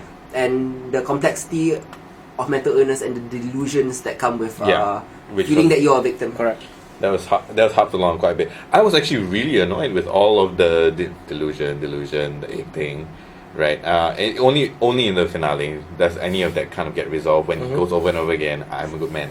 I'm a good person. I deserve to be loved. Yeah. I'm a good person. I deserve to be loved. Correct. Like that doesn't kick it all the way to the end. Yeah. But for me, it still felt like a little too late. Yeah, You know. it did something to save the season. Yeah, for sure. Because he finally tied all these disparate stylistic choices and flourishes into one cohesive thematic point. Correct. Yeah. But I mean, too little, too late. Yeah.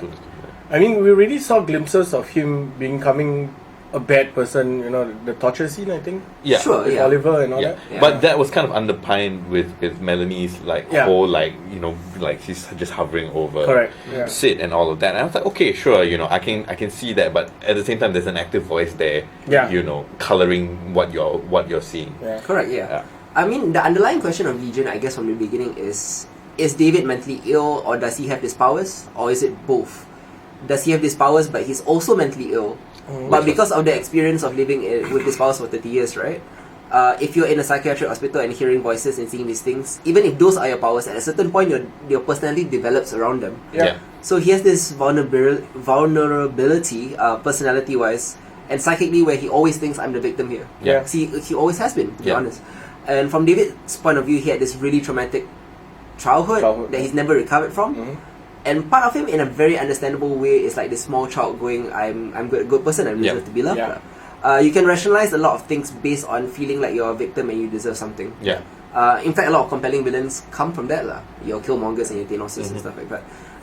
So in his mind, it's okay to make Sid forget about how she feels about him and not her concern, because he feels like this is a love story and we're supposed to be in love. And therefore, that's his fault, lah. Yeah. I thought like it was a brave conversation for a genre show like this to have. Even a genre show as radical as Legion is. Yeah. It intrigued me enough to keep watching next year. Yeah. Same. Yeah. I mean, overall, like, any other thoughts on the season? I enjoyed. Actually, I really like Sid though.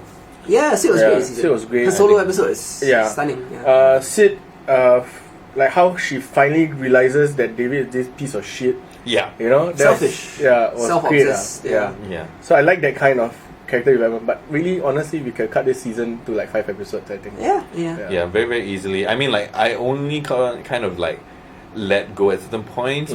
I let it go at certain points because I want to see more Aubrey Plaza. Oh yeah, me too. Right. I felt that her role this time around wasn't as compelling as it was previously, playing Shadow King. Yeah. But it was interesting to kind of see Lenny as Lenny. Lenny, you yeah. know? Yeah. And like she's got some great lines. He does. You know, in this particular season. I like how the most impressive visual effect of this season, and there was a lot of impressive visual effects, but the most impressive was Lenny's contact lenses, because it was so disturbing, yes. right? Yeah, it was. There's something so simple, and it gave Lenny such a unique dynamic. It did. Yeah. Also, I did kind of like the twist where Shadow King turned David's sister into Lenny. Yeah. That was I like very the eyes. Yeah, they knew. That was great. Yeah, it was Yeah. really, really good stuff. I felt they could have done more with Lenny. Yeah. Because I just felt there was a lot of space. Okay. You know, where like there could have been more things, and I thought it was a bit of a waste of Aubrey Plaza. Yeah, I agree. This particular season. So it was a good waste of 7-8 episodes. I feel. Yeah. There were maybe 3 genuinely good episodes in there. Yeah, I thought they could have done more with Farouk. Oh yeah. Yeah. I mean, I That's really true. like the actor. I thought his delivery and this kind of like omnipotent swag that he was carrying around was great, and it could have been milked. You know, again, a lot of space that could have been filled up. The little things that he speaks in multiple different languages in the same sentence. In the same I sentence. thought that was an interesting way to convey that he is so knowledgeable, this omnipotent power and intellect. Yeah. Overall, what do you think? What is the ratings for this? 6 out of 10, as I said. 6 out of 10. You? Yeah, I'm gonna give it a 6 out of 10. 6 out of 10. It's a Yeah. pass. I think we're all in like agreement. I disliked a lot of it.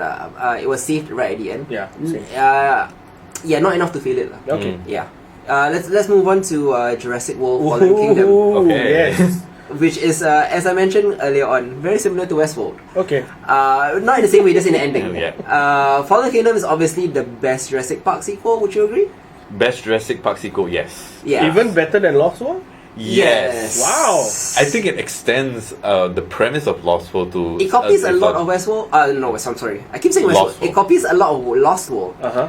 but improves upon it. Yeah, it What? sees Yeah. Lost World's premise to its logical conclusion, where Lost World does not. Yeah. Yeah. Okay. So for me, in that sense, it is a better movie. Alright. It also is elevated by more inventive action sequences that Oh. other Jurassic Park sequels don't have. Yeah, Okay. Agree. Very inventive stuff like with the lava stuff at the mansion. Yeah, with T-Rex. Specifically with Chris Pratt on the boat stuck in the The T-Rex boat. cage and how he has to jump through the mouth as the T-Rex is roaring. That kind of stuff. It's very inventively shot, lah. Yeah, I mean, a lot of the action set pieces were great. Yeah. And I felt like I actually think this might be the first time that those action sequences were more memorable than some of the other stuff that we've Yes. seen in Jurassic Park. There's Okay. a lot of magic and awe in Jurassic Park, but the action sequences weren't anything special. Yeah, exactly. And Jurassic World Fallen Kingdom really ratchets up the uniqueness of the action. Yeah. Okay.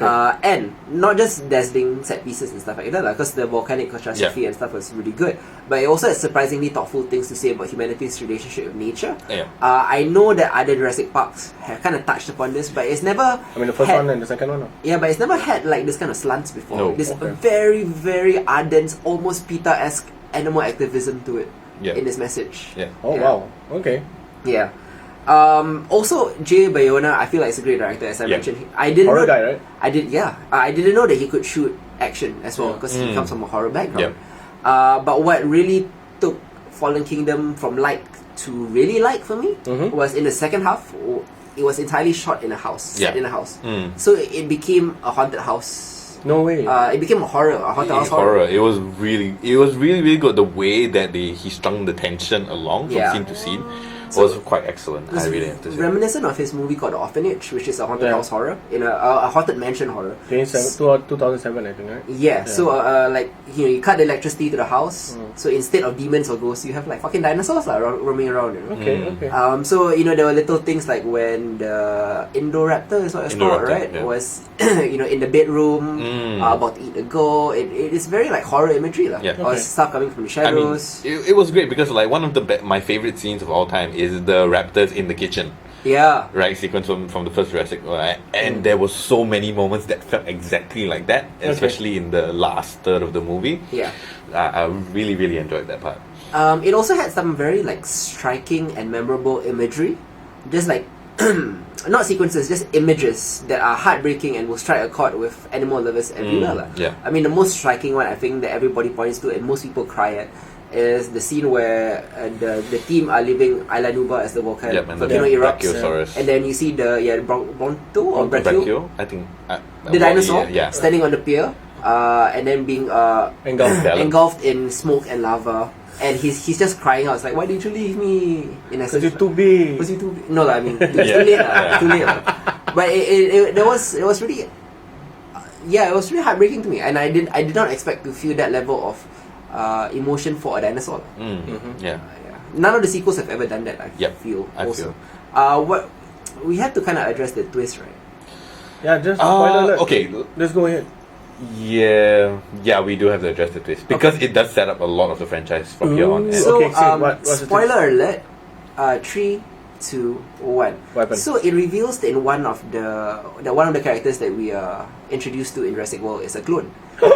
yeah. So We're going that way. And it kind of makes sense because if they can clone dinosaurs, why not why not people, human, right? Yeah. So they reintroduce a new character who is the partner of John Hammond. Of John Hammond, right? So up till this point, you actually have never heard of him, Yeah. right? And he and Hammond had a falling out, but they were basically the founders. They were the ones who extracted Of the iGen, DNA.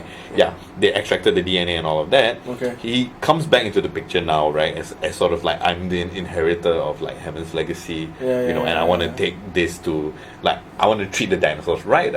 So Okay. one of the main mysteries is this unfolding, right? Of why is it they had a falling out, and you don't actually get to that until like maybe 2/3 into the movie. Yeah.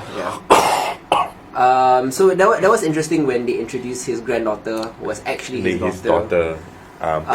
His daughter was killed in a tragic accident. He wanted to have his daughter back, so he just cloned her. Yeah. And she was, throughout the whole way, we were introduced to her as the granddaughter. Yeah. So that came as a surprise to me because I never thought Jurassic would go that that direction. Yeah. Like, you had that inkling, kind of, because they had alluded to it, there were some clues. Yeah. So I was like, hey, maybe she's a clone in your head, but that's just one of those like, wow, conspiracy theories, like tinfoil hat kind of thing. Yeah. Then Like when they actually revealed it, I was like, huh. Does that make sense? Yeah. They went there. Oh, damn. Also, towards the end, when the dinosaurs are about to die from the gas, exactly. right? Yeah. She makes the decision to release all the dinosaurs into the real world. Yeah. Like, all of them. And it comes from a very believable, emotional place. Yeah. Because she's a clone.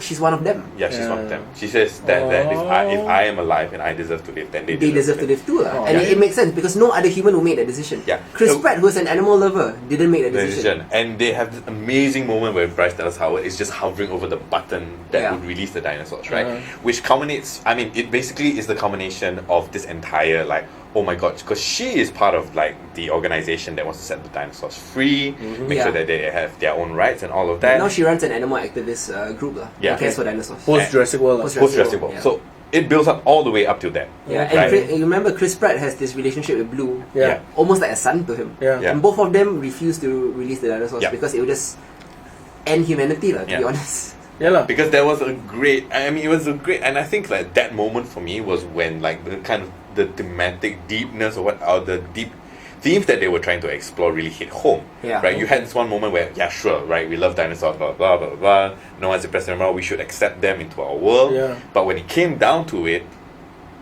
they made a decision, and that decision was to kill the dinosaurs. Huh.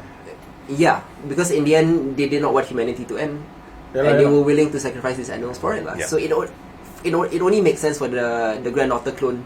To do the releasing of it. She is them. She's them. They came from the same experiments. Yeah. So that makes sense to me thematically. Yeah. Great scene. So, J.A. Bayona proves that he can deliver these blockbuster thrills, but also kind of reframing this tired, ravaging dinosaur tropes into interesting new contexts and themes. And likewise, his finisher, his climax, is such a game changer. What happened to climax?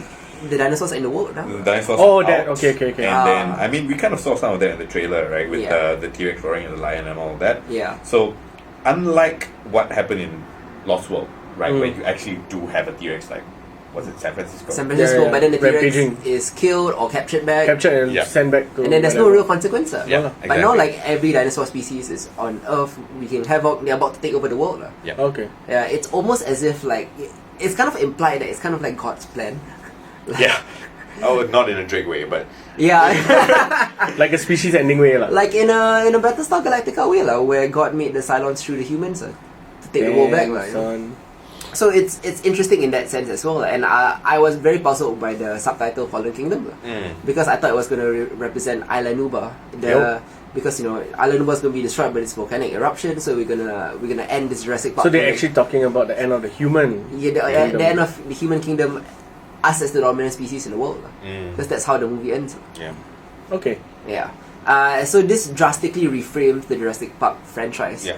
And will offer interesting new narrative possibilities. Because if you think about it, right, every Jurassic Park movie is about, hey, let's build a new park. Maybe it won't be the same. Yeah. And then dinosaurs get released, and then they capture dinosaurs. That was the previous sequel. Yeah, and then the next sequel was like, hey, we want to build a new park, but this time we call it a Jurassic World. Yeah. And then the dinosaurs get released, and then they eat people, and then they capture them back, and then rinse and repeat. There's been every Jurassic Park sequel. Right, the direction of the next sequel can be a post-apocalyptic story. It is. It 100% is. It's reframed as a Mad Max type of world now. Yeah. And they're talking, they keep harping on this idea of genetic power, right? Which, this is the first time that they've actually mentioned that term in any of the sequels. Okay. Right? Even in the last Jurassic World, right? They never actually specifically talk about genetic power as a term. But it's harped on a great deal from here on. And I think that that's an indication of where this is going to go. Okay. Right? And the fact that the dinosaurs are loose will then become an excuse for the use of genetic power and genetic manipulations in order for humanity to survive. Also, the title Jurassic World will make more sense next time. Yes, it finally makes sense. It finally makes sense. It finally makes sense. Everything about this everything makes sense now. So good on J. Bayona for Directing. for injecting new life Yeah. into a tired franchise. It was written by Colin Trevorrow, right? Yes, it was. It was always heading in this direction. Colin Trevorrow was just not free to direct the second one. But I think J. Bayona Did a great Jay job. Gojo? I mean, besides the game-changing plot things, right? What he did in terms of like changing up the genre, for example, he did a horror movie in a context of monster movie. in a monster movie. Yeah. I thought it was brilliant. Yeah. Okay. So from going on, now we have Jurassic Park sequels that can be Mad Maxian or, Mad Maxian. or whatever lah. Yeah. The survivalist Or, horror. I mean, even like, you've got your clone humans versus your versus your dinosaurs. Yeah, so it's going to be interesting going forward. Hopefully they don't go cheesy. Yeah. Like suddenly there's like human dinosaur hybrids, or some Oh shit, God, no. who are trained by the military to like conduct espionage. I mean, that whatever. was the fear of where it was going. Yeah. Like, after the first Jurassic World, Yeah. right? That was where like, oh no, they're going to do that, right? They're going to militarize these things, Yeah. and then it's going to be okay. Yeah, dinosaurs with lasers. Yeah. So hopefully they go in a smarter direction. But this was a very smart movie, I felt. I mean, it had its flaws Yeah, in the for end. sure. Like it's still not as good as Jurassic Park. Nothing is. For sure. So it's like a 7.5 out of 10 for me. Shit, that's good. It's a lot higher than I rated Jurassic World, which was like a 5 out of 10 for me. That was a 6 for me, lah. Okay. Okay, I'm definitely catching it then. How would you rate this? I would rate it a solid 7. Or Okay. even actually, I'm gonna give it a 7.5 just because I feel like it was a good movie on its own. Yeah. But it was a great setup movie. Okay. Similar to Westworld, I'm very confused as to why a lot of people there's so much backlash to Fallen Kingdom. I think it's a Last Jedi problem. Yes, Jurassic World was Force Awakens. Yes. This is the Last Jedi yeah, of yeah, Jurassic okay. Park. That Yeah. makes sense. Because it totally changed the game. Yeah, it And some totally people changed. are resistant to it. I resist to it. I mean, I think one of the biggest complaints that they keep talking about, and I agree with them, is that a lot of the sequels do not have the grandeur of the original movie. Okay. Right? Which is a fair comparison because it doesn't, and it never will, because Jurassic Park was Jurassic Park. Yeah. And it was the first of its kind at that point in time, and there were so many great things going for it. It will never be that again. Okay. So we need something new, right? And all the way back, it's the Last Jedi argument that we've been having over the course of this year. In the end, yeah. I mean, that's the first thing that came out of my mouth when I left the cinema with Isa. This is Yeah. the fucking Last Jedi of Jurassic Jurassic World. Park. Exactly. It changed everything.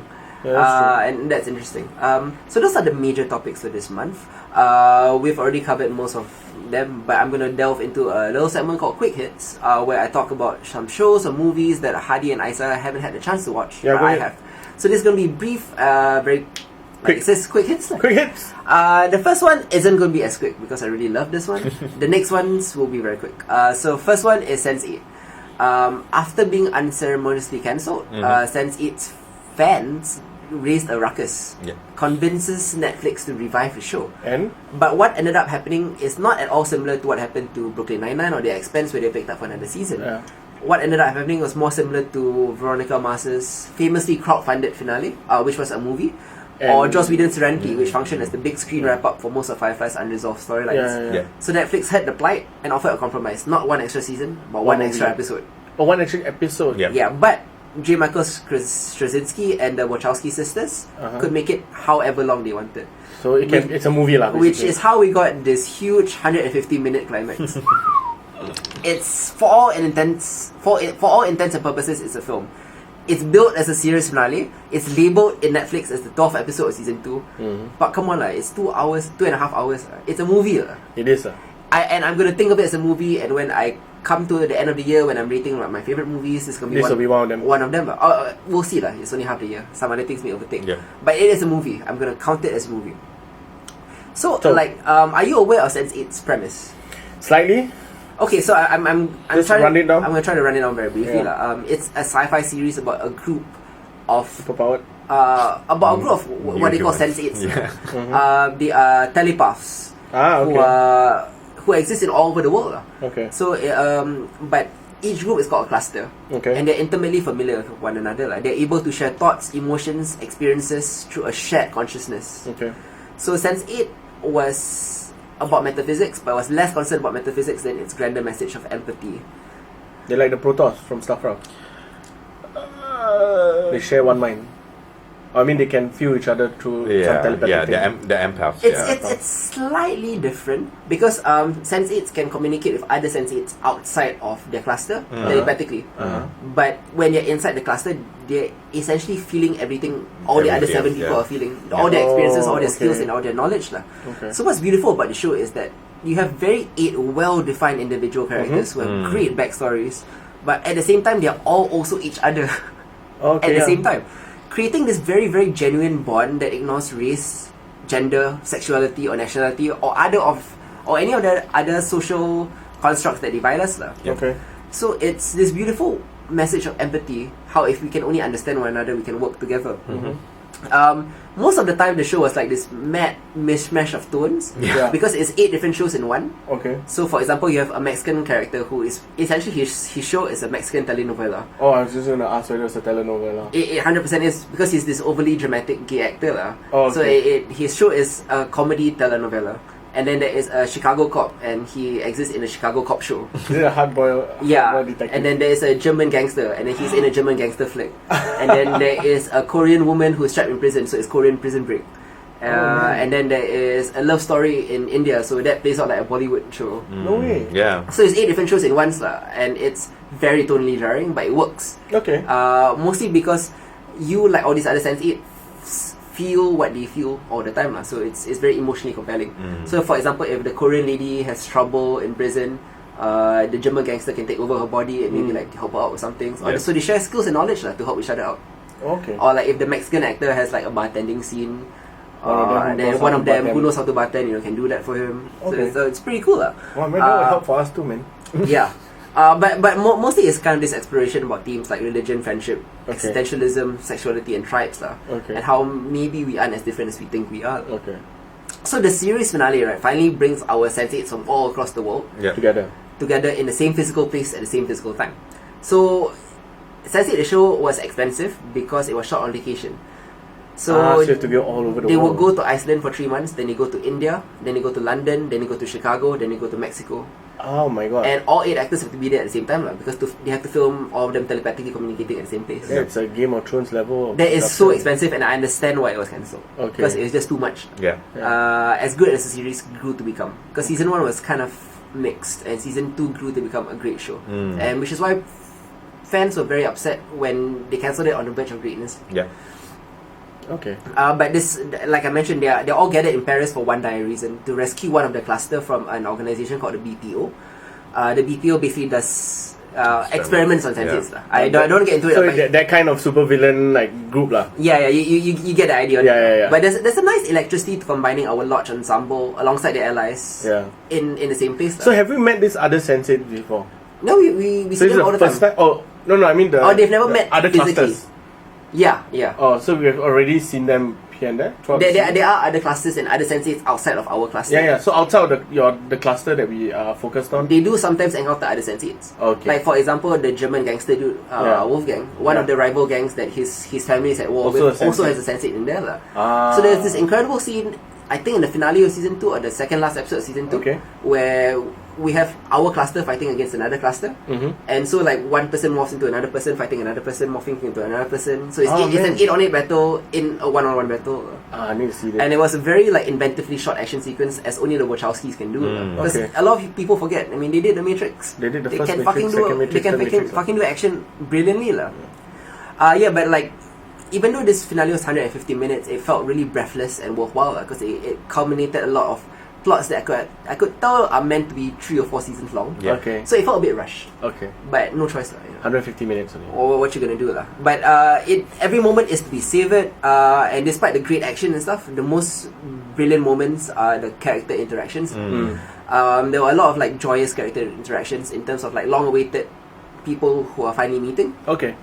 And people who have talked a lot telepathically meeting in person.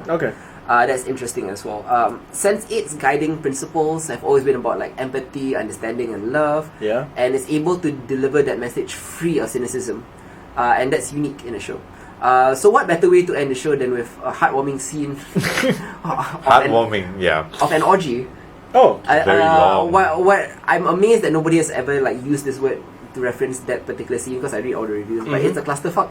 Yeah. Oh my god, it was a clusterfuck. Yeah, it's this psychic and physical clusterfuck to end the season, and this shared emotion and joy, emphasizing that everybody deserves to find happiness with one another in any way that they can. And it's a beautiful message as well.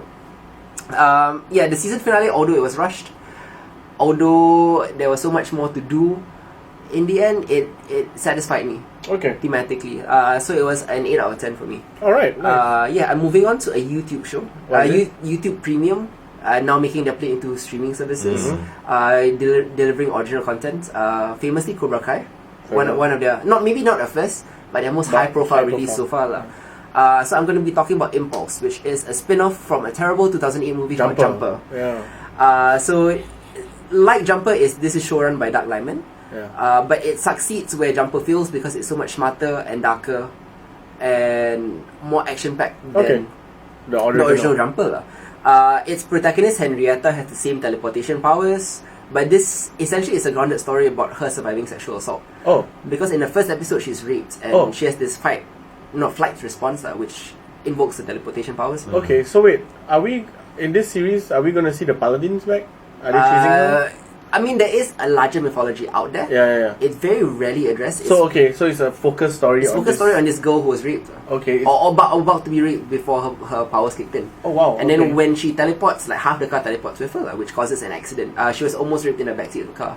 Wow. And then the kid that almost raped her is in a coma, paraplegic. He used to be like this football star, and she's also feeling guilt about that as well.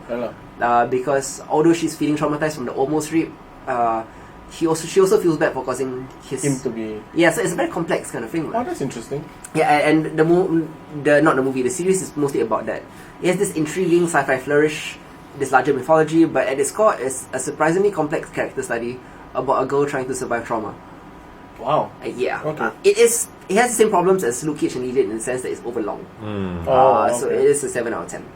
Okay. But still compelling enough for me to revisit it when the second season comes out. Alright. Yeah. Next, I'm gonna talk about iZombie. Hey, iZombie Season 4 was a huge game changer. After its shocking Season 3 finale, spoilers if you haven't seen iZombie, everyone in Seattle, or half the population of Seattle became zombies. Yes, makes sense. Does it make sense? I mean, okay, like, it makes sense in the context of the story. Oh, the story, yeah. No, but I mean, like, for people who haven't watched iZombie. Oh, yeah. Sorry. Like, no, that's wild. Okay, so there was a fake disease, and they inserted the zombie virus into the vaccination, so half of Seattle is now a zombie town. So essentially, in Season 4, they're going to explore how a zombie state will function. So iZombie returns with a fresh status quo and fascinating narrative possibilities. And Season 4 pulls off this impressive feat of world building, kind of dealing with tenuous zombie-human relations in an experimental society with new power dynamics, new economic needs, new laws, new jobs, and of course new crimes for Liv to solve. Okay. So while it still retains its detective show DNA, iZombie has basically turned into a zombie West Wing. A zombie West Wing. Where it's just basically all the time talking about rich political allegories like xenophobia, discrimination, class warfare. All the stuff that its new landscape provides. And Liv, halfway through the show, stops. I mean, the crime solving aspect of the show even stops because she is now become almost like the figurehead for an underground railroad. To get the humans out? To get humans in. Some humans want to leave, can also but because of the brain shortage, and you know what happens in iZombies when zombies don't get brains? They become feral. Exactly. And there's a brain shortage because there are millions and millions of zombies now. So the new government doesn't allow more people to come in to get turned into zombies. Because food shortage. Basic stuff. But the thing is, right, some people dying of terminal illnesses, or they have Alzheimer's, or they have cancer, they want to get in to be scratched. And Liv is an empathetic person who's helping people come in and turning them into zombies. And there is a death penalty for this. So there is that as well. There's also like, the class dynamics between the zombies and the humans. That's interestingly explored. Admittedly though, the social and political ideas it tackles is smarter than its execution. I appreciate the attempt to revamp the show, but the heavier themes means that the show is just not as fun as it used to be. Okay. It used to be a very, very fun, Therefore, light-hearted, breezy show. The West Wing thing lah. And it takes away from what I enjoyed the show for initially. Okay. And it doesn't do the West Wing as well as West Wing does. Yeah, but of course. First 4 seasons of West Wing lah. Yes, so that's a big downside for me. This is a mixed bag season where the allegories are more fun to think about than it is to watch. Okay. But I do understand how difficult it was to make this season. Yeah. Their decision to Because it's a whole... totally change the show posed a huge problem for them. I admire the balls. So do you feel that the next season might be a better, flourish to what they were trying to do here? The next season has been confirmed as the last season. Last season? So I have a feeling they're going to throw everything at it. Okay. So hopefully it was going to be a great climax. But in the end, Azami season 4, while I admire it, it's only a 6 out of 10. Alright. Still a pass and still watchable. Okay. Last thing I'm going to be talking about is Supergirl. Yes. How was that? Okay, while Legends of Tomorrow has become CW's most fun DC superhero show, Supergirl has become their smartest and most emotionally affecting. Okay. Sorry to Black Lightning, Flash and Arrow, but your seasons this year have been pretty rubbish. We talked about it. We talked about it. You can listen to our past episodes to listen to my opinions of Black Lightning, Flash and Arrow, both of which I despise to varying degrees. Yeah, but Supergirl is great because it has kind of like Sense8, this message of empathy, optimism, cheeriness, brightness that is rare to see. That is also free of cynicism. Yeah. They introduced the fearsome world killers this year, which gives Kara a massive threat to deal with. Yeah. Threats that even Superman cannot handle because they're genetically engineered Kryptonians who are supposed to be stronger than real Kryptonians. Yeah. So it's like, like me fighting Winter Soldier. Yeah. So Kara is frequently outmatched and beaten to a bloody pulp many times. And it's rare to see Kara so physically in danger. They also introduced the time-traveling Legion of Superheroes, which has been a creative boon this season because they introduced all these random superheroes from the year 3000.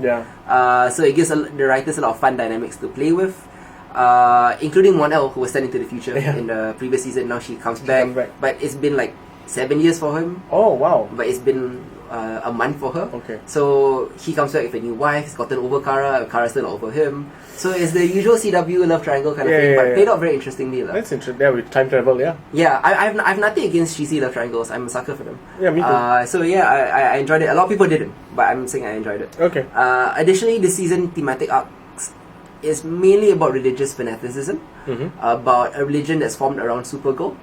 Ooh, okay. And it deals with it in a lot smarter ways than Batman vs Superman ever did. This idea that a god lives amongst us, and they're heralding Kara as a god, but Kara is not. And how does she handle the responsibility of people worshipping her legitimately? Okay. That was interesting also. Can I pause this for a while? Yeah.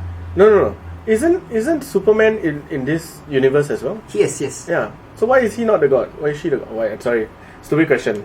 Maybe he is in Metropolis. Maybe in Metropolis. But this particular cult has sprung up in National City. In National City, localized cult. It's a localized cult. And the cult members are only made up by people Supergirl has saved. And I found it interesting, right, that the entire cult, right, of like 30 to 40 people are all the real actors, the actors that she saved in previous seasons. Hey, that's damn clever. They brought them back. Yeah, I know. That's very clever. So there was before the cult episode happened, there was this previously on, and they showed all the people that Supergirl saved. I was like, okay, so what's the point? Okay, random bank robbery, who cares, right? They're suddenly like, they all came back, that makes sense they now. worship her, and they're willing to carry out atrocities in her name. What? There are other villains obviously involved in the season. They're willing to murder them, they're willing to bomb buildings and stuff like that in Supergirl's name. Wow. So they become another villain in themselves. It's like the sons of Batman. Yeah. Kind of, as usual, they also have great representation for LGBTQ relationships in terms of Maggie and Sawyer, and Maggie wanting a child and stuff like that. Sawyer doesn't want a child. There's also a lot of good old like betrayal, which is a classic trope of most comic book superhero stuff. Also, James Olsen's racism arc this season has been really good. Really? Because Guardian, which is his alter ego, is hailed as a hero. But once it's revealed that he's black, everybody starts to on him. Oh man. Yeah, but this is just different lah. Okay. A vigilante, a faceless vigilante versus a black vigilante is just different. Yeah. I mean, we had a bit of that in Black Lightning. Yeah, and the weird part is, right, Supergirl did it better than Black Lightning did. Exactly. Okay. So Supergirl is burdened with a lot of weighty ethical dilemmas this season, and that can't be solved by punching. So that's what makes this season interesting. In the end, at 23 episodes, still overlong lah. 20 episodes is a lot to deal with, but it moves at a far brisker pace than Legion or Luke Cage ever does. So in the end, it's a 7 out of 10. Okay. So that's it for this episode of Quick Hits. Yeah, You guys want to jump on anything? Police, anything? No, I think we're good. We're good. We're good. Okay. We'll be back with Pull List the next month. Week. Yeah. And Next month. Next month. And remember, we will be covering the season 3 of The Expanse, Yep. season 2 of The Handmaid's Tale. So those are the big ones. Yeah. And of course, a post-Infinity War Ant-Man and the Wasp, which will take place before Infinity War. I heard a lot of good things from Ant-Man and apparently, it's a fun palate cleanser. Yeah. So I'm looking forward to that, lah. Yeah, me too. In fact, it opens next week as of this recording, so we're gonna watch it. So we'll be there. What else do we have to watch apart from that? I'm sure we'll have a ton of stuff. Alright. But those are the 3 big topics. Alright. Oh, and also, if you guys are free, and over the next 30 days, could you finish the first season of Counterpart so we can revisit? Oh yes, I have it already. Yep. Nice. Okay. Downloaded it already. Yeah, I mean, bought it legally on streaming sites. Like iTunes and stuff, right? Yeah, iTunes. It happens, it works. So, Counterpart, if you recall, I kind of covered maybe 3 or 4 episodes ago as a brief part of Quick Hits. Yeah. But it's such a great show that I kind of want to explore it more. Let's do it. Yeah, And I also want to hear Isa and Hadi's points of view on Sounds that good. as well. And I'm going to rewatch it myself. Okay. So we'll see you next month. Till then, this has been Hitzer. Hadi. I'm Isa. This is Genre Equality. Bye-bye. Bye-bye.